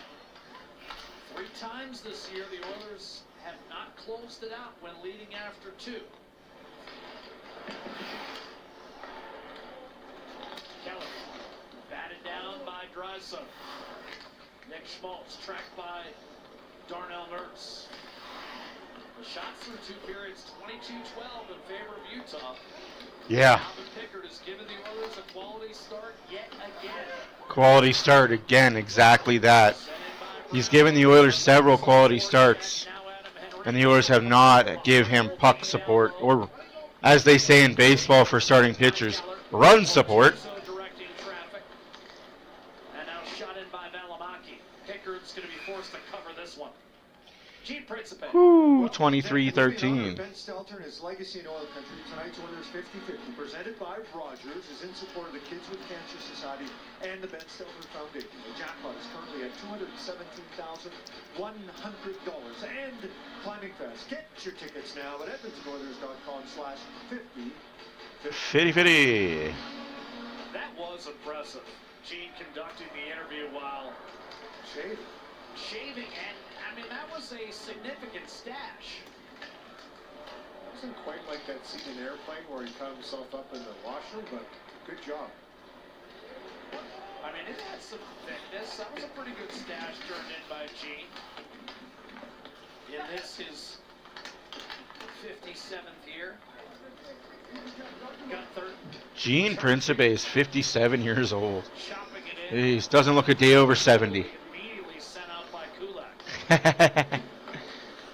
Oh. To Kerfoot. And I'm curious to see how Edmonton plays it here in the third period. We've talked about the fact they haven't been quite in line. Just play simple, stupid hockey. Don't give up egregious chances and you'll be okay. The Oilers do it on the road, coming off a 5-day layoff. Stenlin wired one up near the clavicle of Calvin Pickard. Gene, Clavicle. gotta give you some credit. Now, did you find any, remnants of prior meals in shaving that mustache? That's one of the things, Jack, when you have a mustache and you're eating. I don't know how Stuart does it. I'll have to get some tips for next November, because you always feel like you got some food stuck in there, but really it's been my honor to be involved with Movember.com. Stuart as well has bought into the program and has been such a catalyst in making it bigger and bigger. Sold t-shirts in honor of Stuart. Those sold out. They went to a second batch. So Movember.com, it never ends, the conversation, Dewey and Jack. That's We awesome. Sure are happy about the way Movember is. Oh, here comes Draisaitl. Perry. Shot. Save. Rebound. Oh, cleared out. Nurse. Shot. Save. Rebound. Stetcher. Shot. No shot. Trying to ratchet up the pressure here. Draisaitl will come off. Perry takes it hard in the net. Bortuzzo. That was a hard hit by Bortuzzo on Perry. But now you're just cross-checking him to cross-check him. Like, that's just ridiculous. Good hit followed by a bunch of cross-checks unnecessarily. Out into the slot. Stupid. Bortuzzo on his backhand side. A weak offering. Kajula quickly found Stetcher. Bortuzzo able to entangle him. And now punched up the middle by Stenlin. Kerfoot, who opened the game scoring back in the first period. Backtrack by Cajulo there. Kept his feet moving, didn't dig in and take a penalty. Gets it in a little bit further. That's because he moved his feet all the way back to the blue line. Allows his defenseman to stand up on that play. Bugstad dishing off. Kraus shoots and scores. Fucking bullshit.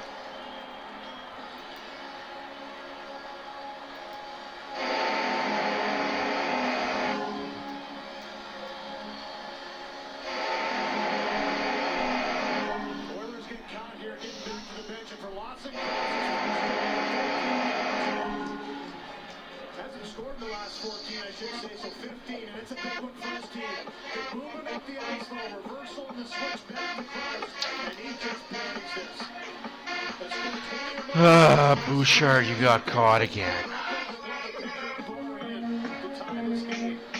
Nice little crisscross from Bugstad. He drops it back against the grain, and Velocity comes the big guy. Drives that right to the net and finishes. 3-3 hockey game. Bouchard gets caught flat-footed again, but can't really blame him for the forwards not helping out either. And he's able to tie it up for Utah, and now Bouchard's clearing attempt. Thank you, Aiden. Off a body and into the Edmonton bench. They call You're it amazing. here in Utah. Bugstad with a primary helper, and this game is tied. 3-3 hockey game. Coming down to the last Assist on the scoring play. 15 minutes of the game. McDavid wins the face-off for Bugstad. Kraus gets the goal. Now, Edmonton, from its perspective, you gotta go get another one. McDavid worked it free. Machelli ramped it up. Boards. Ekholm will skate back into it. Up to Kapanen. Backhanded to Nugent Hopkins. He'll use a screen from Ekholm against Machelli. We got to get Bouchard off the ice away from Ekholm. Ekholm into the zone. Ian Cole able to gather. Snapped around. Taken by Bugstad up through center. Clayton Keller pitchforks it in deep. Emberson and Kulak paired together. Schmaltz lost his stick. The puck got caught up in that stick. Here's Hayton coming, shooting. It's Kesselring. I thought he might have one-timed that puck, Louis. Might have been a better chance. Missed the net badly. Allowed Pickard to really Ah. swing and tried to go high. I thought that was there. Hayton had made a good play. He can wire it though. That wrister had some steam on it. Schmaltz a reverse pop on Emerson. Keller. It's all Utah. Utah again. It's the first period all over again. And now Hayden had it swatted away by Brown. Mark that save down. Brown to the net. Denied by the 27-15 shots for Utah. 3-3 hockey game.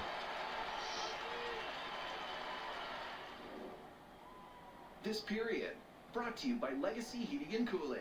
Home of no payments, no interest for 1 year. No, absolutely, Epic. Absolutely. And I agree with you, Renegade. What's the problem? Who's going to play with Ekholm? Nurse? Yeah. You're not wrong. Schmaltz does not have a goal this season. And looking for his first and a beauty pass across. You're not wrong. Who's going to play with Ekholm? And Bouchard, it's just...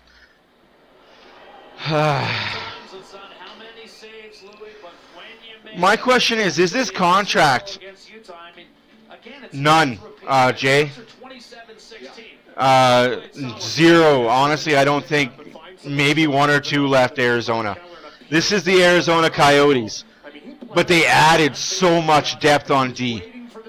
They added a lot of good defensemen from the Arizona days.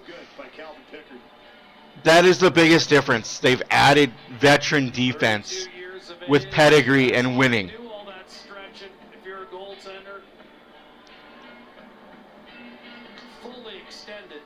To deny Nick Schmaltz, who, as Louis mentioned, I mean, he got some heat on it. I mean, that wasn't a muff.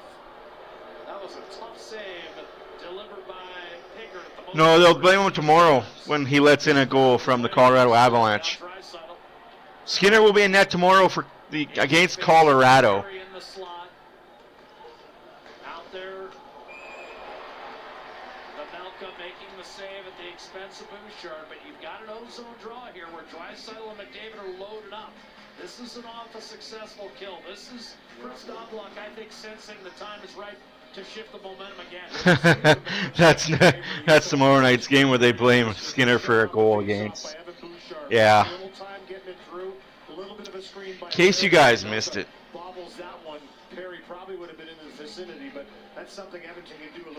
Tarajian was going to play next year after that. He wasn't ready this year, which is okay. And him in Utah, like they've done to Edmonton throughout this game in portions. Spent a little more time in this zone. Face-off win for Bukestad, lifted successfully inside the line, though kept in by Bouchard, and the pressure remains. Ekholm, Bouchard, redirected. McDavid was trying to back one in off of Pavelka, and then Utah felt like Perry had crowded Pavelka. Bukestad powering his way toward the net, but Bouchard able to disrupt, and now a dart down the middle. Perry was looking for McDavid. UHC sending 2 players right at the Edmonton captain, and regrouping will be Ekholm. Yeah, I think the contract is in his head. I think him going to get paid his $10 million got in his head, and now he's not offensive and he's not defensive. He's just pylon as of... By goaltender Carl Pavelka, 6 1/2 gone by in the third period, and we've settled nothing. We are tied. Yeah, well, that's what Oilers fans do. They blame the goalies for no defense, right? It's easier to blame one guy than 5.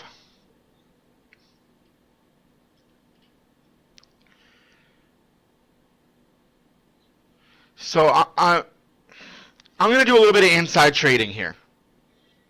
What is the Oilers cap hit on goaltending? Does anybody know off the top of their heads? Combined goaltending for both Pickard and Skinner, what the combined cap hit is.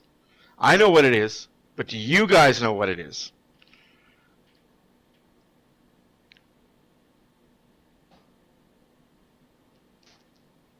I'll give you 5 seconds. 4, 3, 2, 1. $4.5 million combined for goaltending. So we got goaltending that's combined for $4.5 million. But we're expecting them to play like they're $10 million goaltenders. Exactly. So we're expecting Skinner and Pickard to play like they're making $10 million combined, or they're both making $10 million and are making $20 million combined. We're not looking at them like they're only making shit money. You know what I mean? We're looking at them like they're all-star goalies. So every time they make a mistake, we exemplify it. We multiply it. We put a magnifying glass over top of it. Guys, they're making 4.5 combined. Oilers didn't spend money on goaltending. It's kind of hard to spend money on goaltending when you spend it on forwards. And you've got defensemen that you spend money on. Hey, how's it going, Aiden? Hopefully you're doing good. Hopefully you're enjoying the stream, enjoying life. Had a good week off. If the team has a name yet, let's be clear here. She didn't have an answer, but she did have the bid. 5 away from 150. We might get there before Christmas.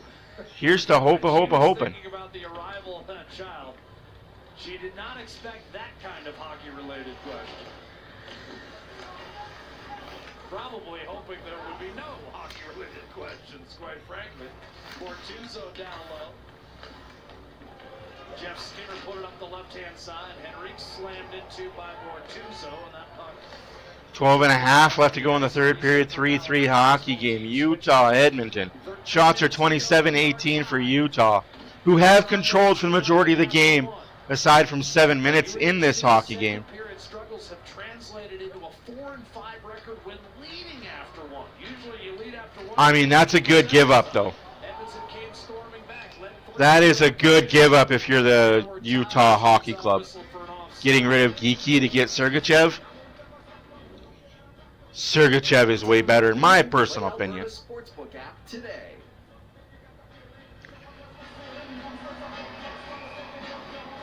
Hey, you're good. Hopefully you enjoyed your Friday. It wasn't too overwhelming. You showed up just in time. Maybe the Oilers will show up for the third period. They took the whole first period off, showed up for 7 minutes the second period, and so far have taken the entire third period off as well.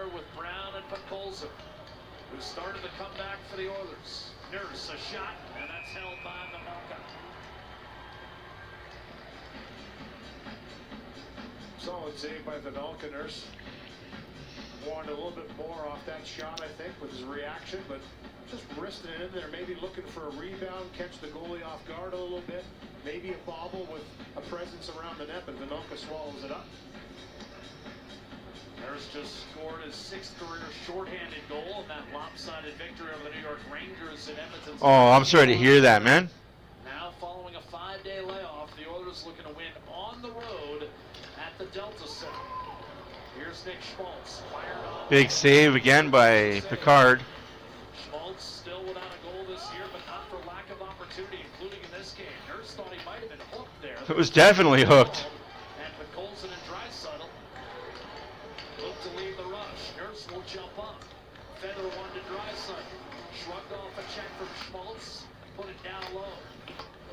Played back to the point and ripped on net by Kulak. A save made by Vanolka. And now the hard charging Keller. Nurse able to catch up to him. Keller trying to sift it through heavy traffic for Baird Hayden. And Draisaitl comes the other No way. Renegade. Fills the lane. Draisaitl I already mentioned that, but since you were late to the stream, Trouba is not happening. David Jiricek is not going to happen. Evander Kane is not being traded off the Oilers. That was a rumor I heard during the 6 days off. Next commercial break, I'll get back into that for you. I'll reiterate what I said previously for those that weren't here. Eckel wide open slap shot, and that was elevated up over top. Came off the plexiglass. Mata. Cooley did not get it out. Return pass to Bouchard. I think that's a whistle and going to be. So. Yeah, absolutely, man. That's shitty. That's what I liked about being in a small town, is you couldn't get cut from the basketball team unless you had really bad grades. And the chances of you having bad grades was slim to none, because your basketball coach was also your math teacher, and he would never let you get a bad grade. And if you did, laps for you, kid. Suicide lines, as they used to call them. I thought it was going to commercial, I was going to tell you. Face off to Vanelka's left, and that puck squibs beyond the reach of Bouchard. Oilers have gotten to Pavelka tonight, who came in with the second most goals saved above the expected, which basically means he's played pretty well this year. Drive Bouchard. What a shot by Bouchard. What a save by Pavelka. And again, that's typically a high blocker for Bouchard. Does it change the shooter mentality at all, Louis? Columbus is asking too much for David Juracek. From what I was told, Pittsburgh offered everything in their cupboard to get him, and Columbus said no. What Columbus wants for him is they want a top 6 forward, a top skilled prospect, and a first-round draft pick. So they want a player that's playing now, a prospect that's going to be playing next year, year after, and a draft pick that's going to be playing next year, year after.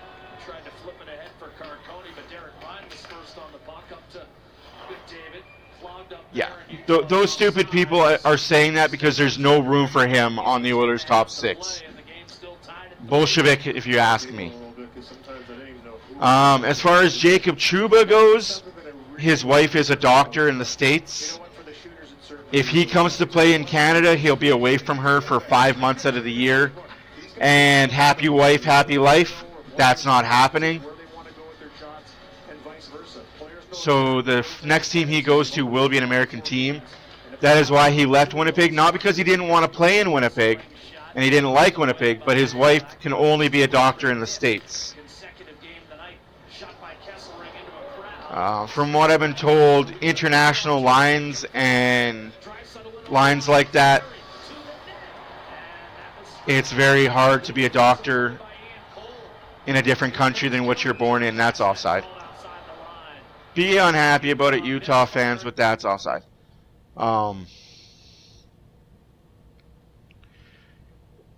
her to be a doctor here in Canada, she'd have to pretty much renounce her American citizenship and become a citizen of Canada, which Americans don't ever want to do. They love being American. I don't blame them. I love being Canadian, and if I had to choose between Canada and USA, I'd live in Canada, and I'd choose Canada every time. It's where I was born, where I was raised. So I understand why Trouba won't be on a Canadian team. The whole thought process of this Evander Kane being traded is because there's no room for him in the top 6.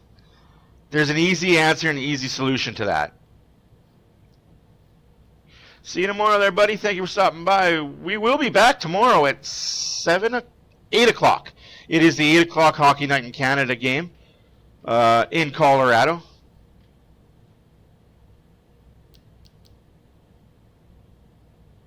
Yeah, Canada's weird in its laws to be a medical profession for anything. That's one law I don't agree with, being in Canada.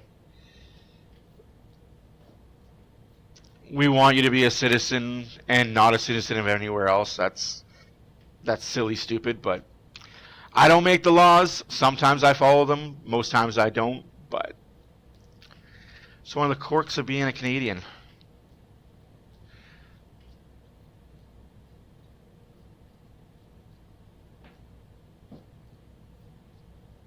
That's exactly it. To get rid of Kane, we'd have to get rid of more than just that, and it's not worth it in the end. Hold on to him, have him play for the playoffs and be amazing. Have Arvidsson play in the playoffs, be amazing. Jeff Skinner, same thing, play in the playoffs, be amazing. It's all about playoffs, guys, and yes, the Oilers are making the playoffs. Win tonight, you're in. Win tomorrow, you're even better in. Still lots of games left. We're not even halfway through the year yet. We're at game 23 out of 82. Lots of freaking time left. 10 minutes left to go in the third period. Shots are now 28-21 for Utah. Scores 3-3. Oilers have benefited of 2 power plays.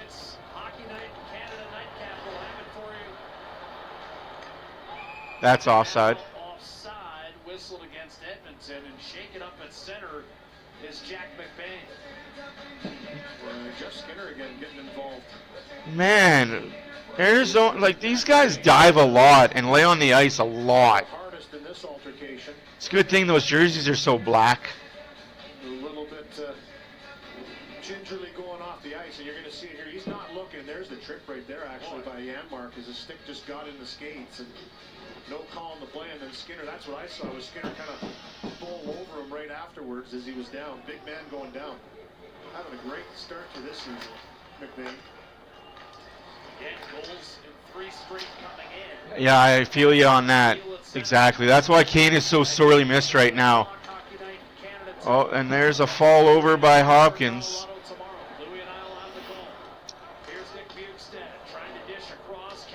Nobody out there protecting McDavid except for McDavid, and that's not a good recipe for success. Pods and Perry can do it, but Pods doesn't have the foot speed or skill, and neither does Corey Perry to keep up with McDavid. Ekholm gives the puck away. Ekholm and Nurse are out there right now as a pair, defensive pair. I don't hate it. Kapanen to Nurse. Nurse just puts the puck in. Tree. Halfway through the third period. Shots are now 28-22 for the Utah Yeti. Sent ahead for Kerfoot. And now Carcone driving hard on his backhand. Stopped by Pickard. Rebound Stetcher. Gets his old mates up the right-hand side. Ian Cole. I really wish I could see his comments. That sucks.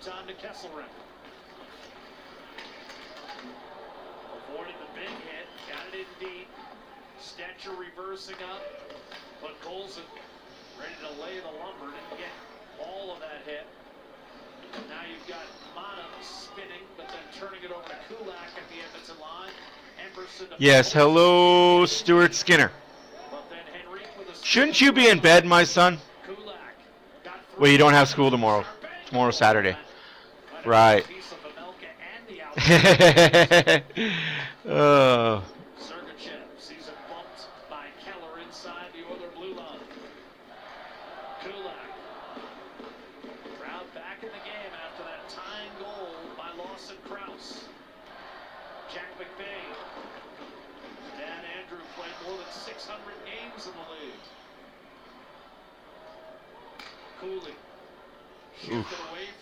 Terrible play.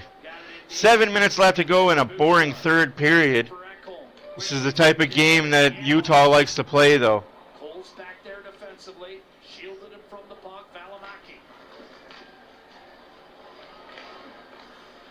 McBain dropped it back. Valimaki. Yeah, absolutely. You nailed that, Renegade. You absolutely nailed that. That's why I miss Kane so much. He just does a lot of things right.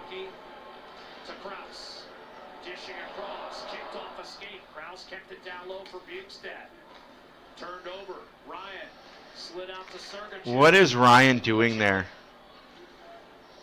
Derek Ryan makes a bonehead play. He had a lane to skate out of the zone and he just throws it off. Just throws it off a skate for no reason. Come on, Derek Ryan. Edmonton wants a change. Nurse defending his blue line. Mata second time, this time around the board. Stetcher hit by Stenlin. But now you've got Brown and Draisaitl in tandem over the line. Draisaitl loses the puck. Glad you skated back, Draisaitl. You lose the puck like that. Defensive play up to Podkolzin, and it's banged in deep one more time. A little extra urgency when you're the one that turned it over. Kerfoot missing Carcone. He'll negate icing. Pickard recognizing. Off to Kulak and lofted back off the kneecap of Kerfoot. 4-3 Dallas. Let's go, Dallas. 5.5 left to go in this game. Now you've got Stenlin. Checked off the puck by Emberson. Back in is Clayton Keller. Utah dearly would like something from its top line. Schmaltz. Timer to save. Big save there again by Picard. Pickard off of Sergachev. Clayton Keller.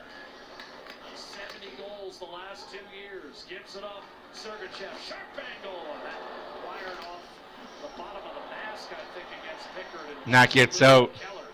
On an Oiler clear through. Yeah, 2 assists, but -3. And Kulak falls over. Deflected away by Henry. tension rising. Keller taken down. Clean check by Henry. And here Janmark and Henrique. Janmark disrupted. Oh, there's a low bridge. The Utah player just takes down the Oiler player at center ice. No fucking call. Oh my goodness. He tried to hold it in. What a joke. Back to center and Tripped him and everything. shoot it in deep. Both coaches are giving it to the referees tonight. As they should. These refs are terrible tonight. Yes, but just not managing the puck very well. No, I agree. I would bench Ryan. Sloppy play up and down the ice. Right on cue. Mata was I think that's who you bench when Hyman and Arvidsson are back. You bench Derek Ryan. You keep Kajula playing, but you bench Derek Ryan. in the lead here. Cooley stretch. McDavid spins. What a play by McDavid. Chance set up by the captain himself, and now Dylan Gunther able to muscle his way up through center and shoot it in. That was a great save by Zabelka too, Jack. He got back across, realizing that McDavid was doing the spin around. I'm with you there. Hugstead churning. Checked by Ekholm. Behind the net, Lawson Krause relieved of the puck by Bouchard. And now Nugent Hopkins. Been a tough offense. There's a penalty coming up there. Can't do that, kid. Can't do that. Power play for the Oilers. Late in the third period. Oilers power play. That's the one you're going to make the whistle on. But Louis, this was a no doubt. Sergachev is irate, but this is a no-doubter, no question. It was a good play by Nugent Hopkins. He looked up, he saw Draisaitl driving down the right-hand side, so he throws it to an area, and that's a hit along the boards by Sergachev. You can't do that, kid. Cry about it. Yeah, cry about it. Yep, keep beaking, you dummy. That's a penalty. What a steal. Now, again, we all agree Derek Ryan is expendable. Can you put on waivers? He's not going to get claimed. You can trade him for a piece of assets that another team might want. You can trade those assets to get a good player in return.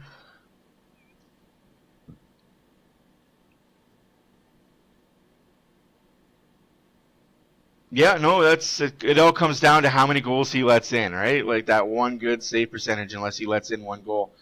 But like I said, guys, like there's certain players on this team that shouldn't be on this team right now. Derek Ryan, love him in the locker room, but again, he's good in the locker room. Leave him there. When Hyman and Arvidsson come back, I'd like to see Kajula stay. He's earned it in my eyes. He's earned to play the bottom four.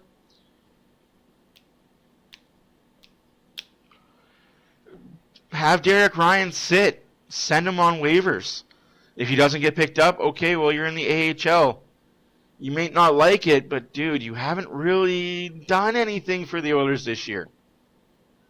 Good locker room guy, but then you just keep him there, right?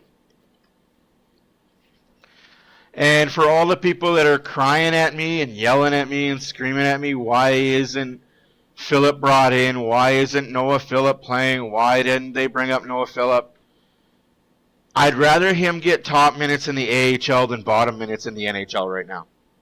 I'd rather him get top minutes in the AHL and do good than bottom minutes playing 5 minutes a game in the NHL and being okay.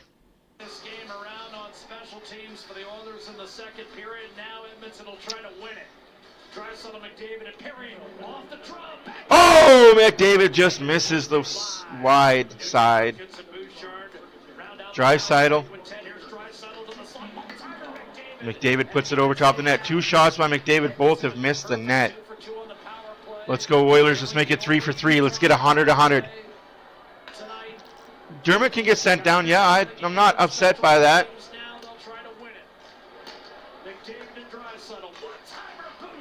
Oh, tipped high and wide.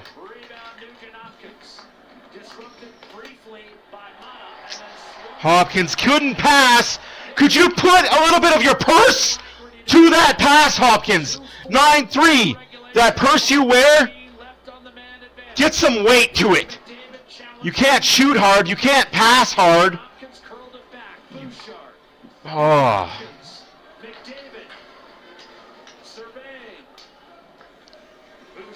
Oh, My patience for Hopkins is wearing so thin right now. 50 seconds left to go in the power play. 2 minutes left to go in the game. 3-3 hockey game. Oilers were down 2-0. We're up 3-2. McBain, nice block there. Now he's kind of one-legging it. Hopkins.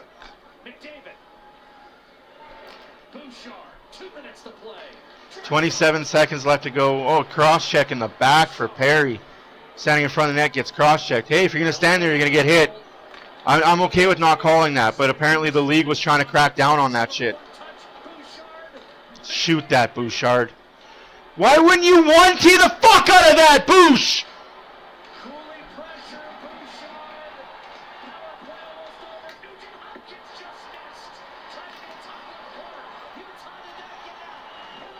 Three for two on the power play are the Oilers.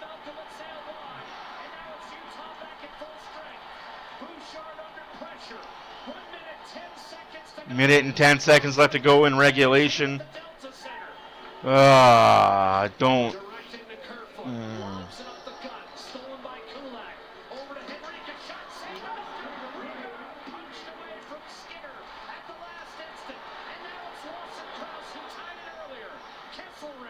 Put it behind the net, no one home.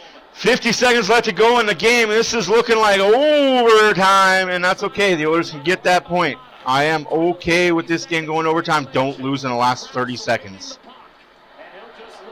37 seconds in the game. 31-28 of the shots for the Utah Jazz, Utah Yeti, Utah Hockey Club, UHC, UFC, ABC, UBC.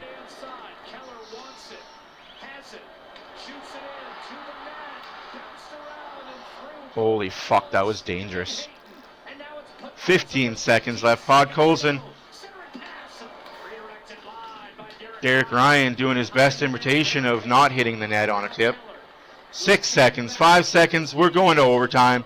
Thank you, Oilers, for getting the overtime after having 5 days off. We take overtime. We take overtime.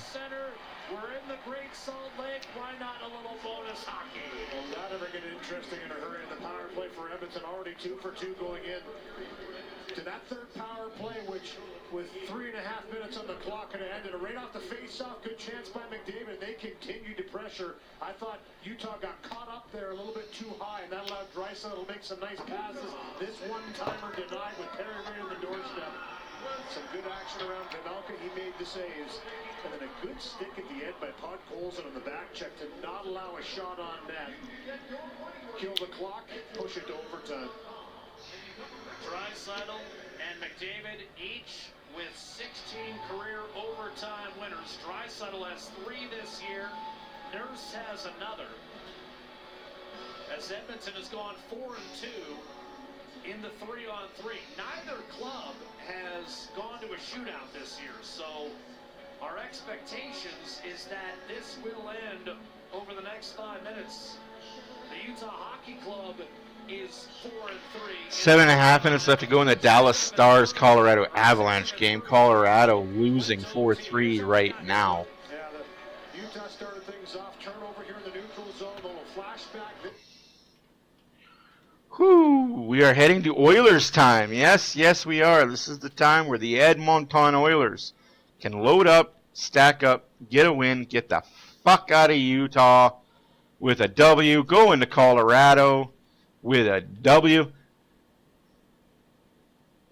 They got the point. And I was wrong. Colorado does travel. They travel from Dallas to Colorado, just like the Oilers travel from Salt Lake City to Denver, Colorado. So both teams are traveling. So, hey, tomorrow might be a pick'em type situation. I don't know who the starting goalie is for the Colorado Avalanche tonight. I'm kind of ignorant in that, so that's on me. I should honestly look to see. This game into overtime, and we're underway with Draisaitl, McDavid, and Bouchard, the first possession to Edmonton. Utah coming off an overtime win. Here's Draisaitl, low David go with McDavid, center pass. What a play. And then return to Bouchard out near center. Bouchard to McDavid. And then kicked it back and punched away. Bouchard, you bum. I'm sorry. Gorgiev is playing tonight in Dallas, so we're going to get the backup goalie Animanen tomorrow. Save made by Valimaki.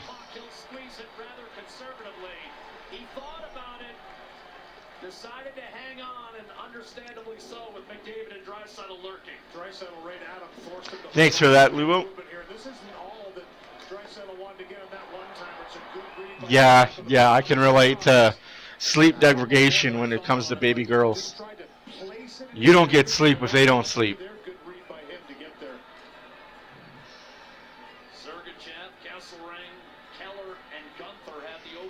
OT left, 4:15. 31-31 are the shots. McDavid, Hopkins, Adam Henrique, and Nurse on the ice right now, I believe.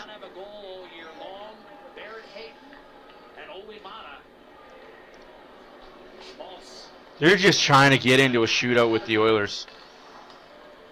Oh, it's Ekholm out there. My bad with the Nurse call.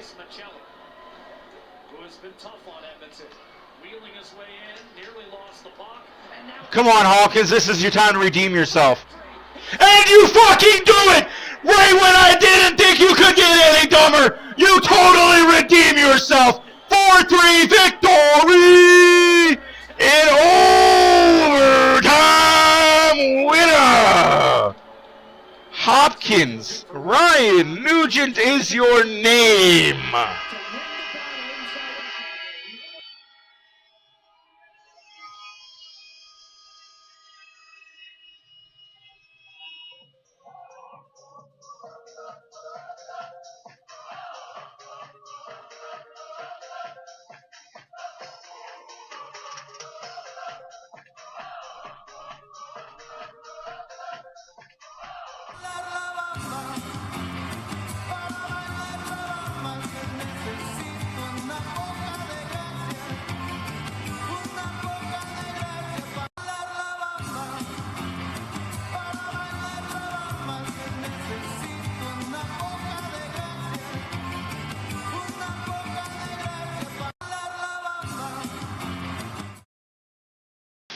Oilers win 4-3 in overtime. This game had it all. It had the ups, it had the downs, it had the yips, it had the wins. That was Oilers hockey last year. No, Hyman did not play today, and he's scheduled not to play tomorrow either. So he's traveled with the Oilers. He's practicing with the Oilers. He's not telling anybody what his injury is. Again, Oilers win in overtime. We'll be back with the post-game reaction. No reaction for Dreisen. Oh, why not? Lots of reaction, man. Get it going. Oh, Oilers win. Oilers are now in 7th place, depending on what happens in the Dallas-Colorado game. Could be 8th. Colorado would be out. We play Colorado tomorrow. We'll have 28 points if we win tomorrow. So 26 points the Oilers have now.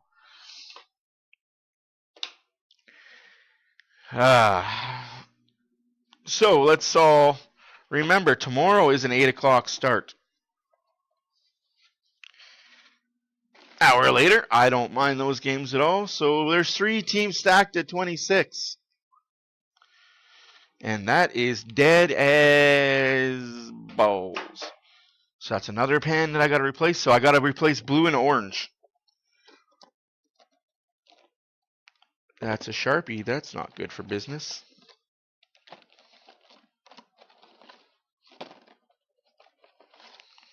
That's a Sharpie. Do I not have any more blues? Oh no. Got a lot of greens. Oh, I got a blue. Expecting a win from Oilers. I guess you could expect that. Except that Utah defense is really effing good. I will give the Utah Hockey Club so much credit. That defense I'm going to zoom myself in here a bit. Hi, friends. That defense really is a good defense back there. They got a good group of They got a good group of forwards, a good defense, and an okay goalie. They're going to be a team to mess with next year, I tell you. They're going to be surprising a lot of teams in the Central. Any whoosies, Oilers win in overtime, 4-3. In case you missed it, goals by Kerfoot Cooley to start the game, 2-0 Utah in the first period. Podkolzin makes it 2-1, assisted by Draisaitl and Stetcher. Then the Oilers get a power play. Actually, Utah got a power play, no goal scored on it. Oilers get a power play, they get a goal. Draisaitl for McDavid and Bouchard, 2-2 hockey game. Followed by another Oilers power play. This time McDavid gets in on the goal scoring action, assisted by Perry and Bouchard. Go into the third period, Krause gets a goal to tie the game up, where we head into overtime, and well, overtime magic by Ryan. Nuge and Hawkins, don't call him Nuge. He is huge. Wins it for the Oilers. That's it. That's good. Now you're all caught up and understood. Let's see if I do get the Colorado game. That would be something interessante if I got the Colorado game. I do get the Colorado game. Stay here, folks. Some post game. Dallas 4, Colorado 3. Shots are 30-23 for the Colorado Avalanche in the third period. You need a Draisaitl to score. Sorry, I can't wish that. The Dallas Stars are wearing their neon jerseys. I really don't like these neon green jerseys. They give me the Seattle Seahawks vibes.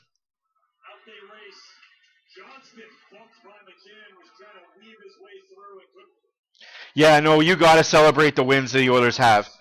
Guys, I will celebrate every Oilers win more than I will celebrate anything else this year. This year has been so topsy-turvy with everything.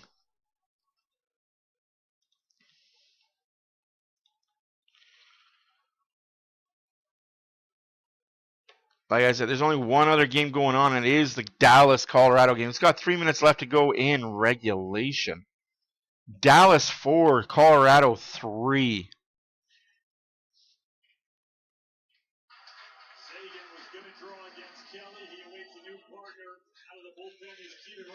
Three minutes left to go. It's Thanksgiving Showdown.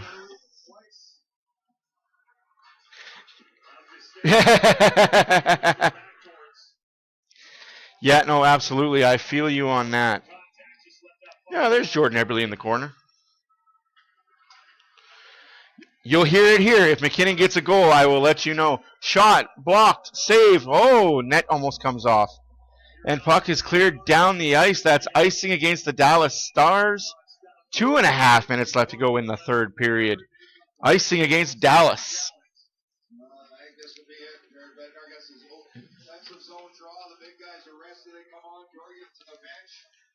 The Avalanche will go 6-on-5.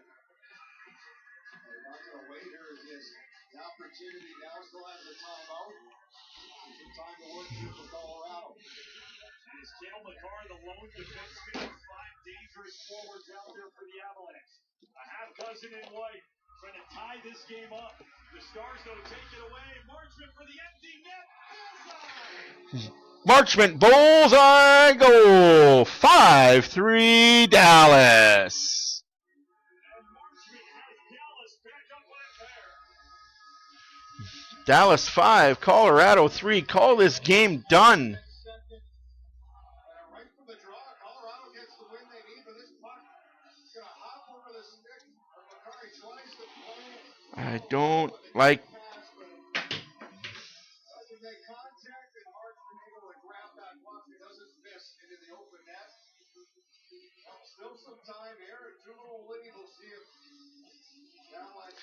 I don't know if anybody assisted on the Hopkins goal. I'm going to go check it out right quick for y'all. Indeed they do. Summon Georgiev once more, so it's take 2 on the 6-on-5. The Avalanche have scored 3 6-on-5 goals. Golden Knights beat the Jets 4-3. Huh. Makar, a reset. Unassisted goal by Hopkins. Across the blue line.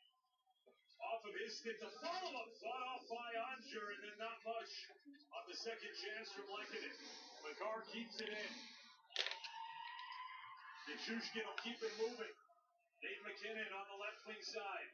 Up high, Middlestat finds McCarr, angled to McKinnon. Across, looking for Rantanen. Good stick in the lane, Lindell. Puck remains in the zone. McCarr to Middlestat. McKinnon drifting further towards the boards. Goes up high, Middlestat, who has McCarr. Now Rantanen. No lane for him, bounce back to him, and a stick by Ben, forced it to center. Dallas mixes in a partial change. Real good sticks, Lindell, and then Ben on that last play. Down to a 1:25 left in the third. 2-game win streak by the Oilers. By the Stars, it's going to be wider than that. Enough for icing. Icing against the Dallas Stars. 1:10 left to go in the third period. 5-3 Dallas. Sticks to the inside, protecting that. Guess I can take this ridiculous hat off now. You have a good night, Northern. We'll see you tomorrow at 8 o'clock. Thank you all again for being here. My name is Matt for Oilers Fan Reaction. Oilers win in overtime. Hopkins gets his third goal of the season. Where we are right now, Tyler Sagan opened the scoring on a power play for the Stars. Just about 5.5 minutes in, they trade goals 32 seconds apart in the first. Dallas broke it open in the second. Avalanche got to within one in the third. You guys are all amazing. Two after the race and empty net. Clock not in their favor, hitting a pair of goals, but they're all on the line here now. We'll try and strike quickly on this one. That win in a Colorado loss puts the Oilers in 8th place. Second period, Dallas really took control of this game, and that said, the Avalanche said not so quickly as they fought back in the third, but an empty net goal by Marchman has Stars up 2. They break from the timeout. 6-on-5 for Colorado. They win the attack zone draw. It's McCarr finding Rantanen. Bye-bye, guys. Thank you for being here. McKinnon shot blocked by Lindell. Middlestat in the corner. Another good stick by the Stars. Steele comes out where Dallas has it. A high flip. Wyatt Johnston gets it for the Stars. Under a minute to go now in the third period. Avalanche trailing by 2. On the attack with the empty net. McKinnon, no time to waste. McKinnon gives it to Nichushkin. Cocaine addict. You will see us all. You'll see me there. And that's icing against the Stars again. 25 seconds left to go.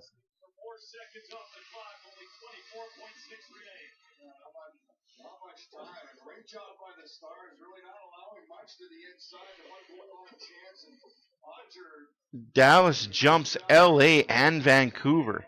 backhand forehand trying to find some room, and Onger takes the stop. No second chance off that. Stars win a defensive zone draw. They'll ice it again. Clock continues to trim away, and all 6 Avalanche players have been out there north of 2 minutes, 5 of them more than 2.5. They're riding everything they can, but the window looks like it is closed on them.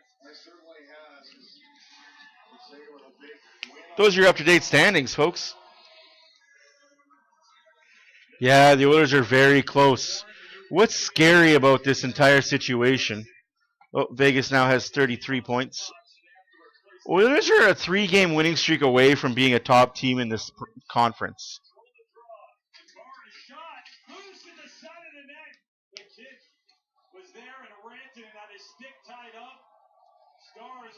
Yeah, Minnesota is very underrated. But that's what Minnesota does, eh? They just stay under the radar all year long, make the playoffs, and then they're out in round 1 or 2. Much like Winnipeg. Really good team all year round, and then first round, second round, out. That's a very good pull by you, Dryson. Here's a better angle, bouncing around. Oh, anybody gets kind of hopped a few sticks in front into the corner. Drayson. And that's the game, folks. Dallas wins. Dallas wins 5-3. Make it a final. You guys enjoy the rest of your night. I will see you tomorrow at 8 p.m. live on this very channel. Thank you all for watching. My name is Matt for Oilers Fan Reaction. Stay tuned for regular scheduled programming. Till then, deuces.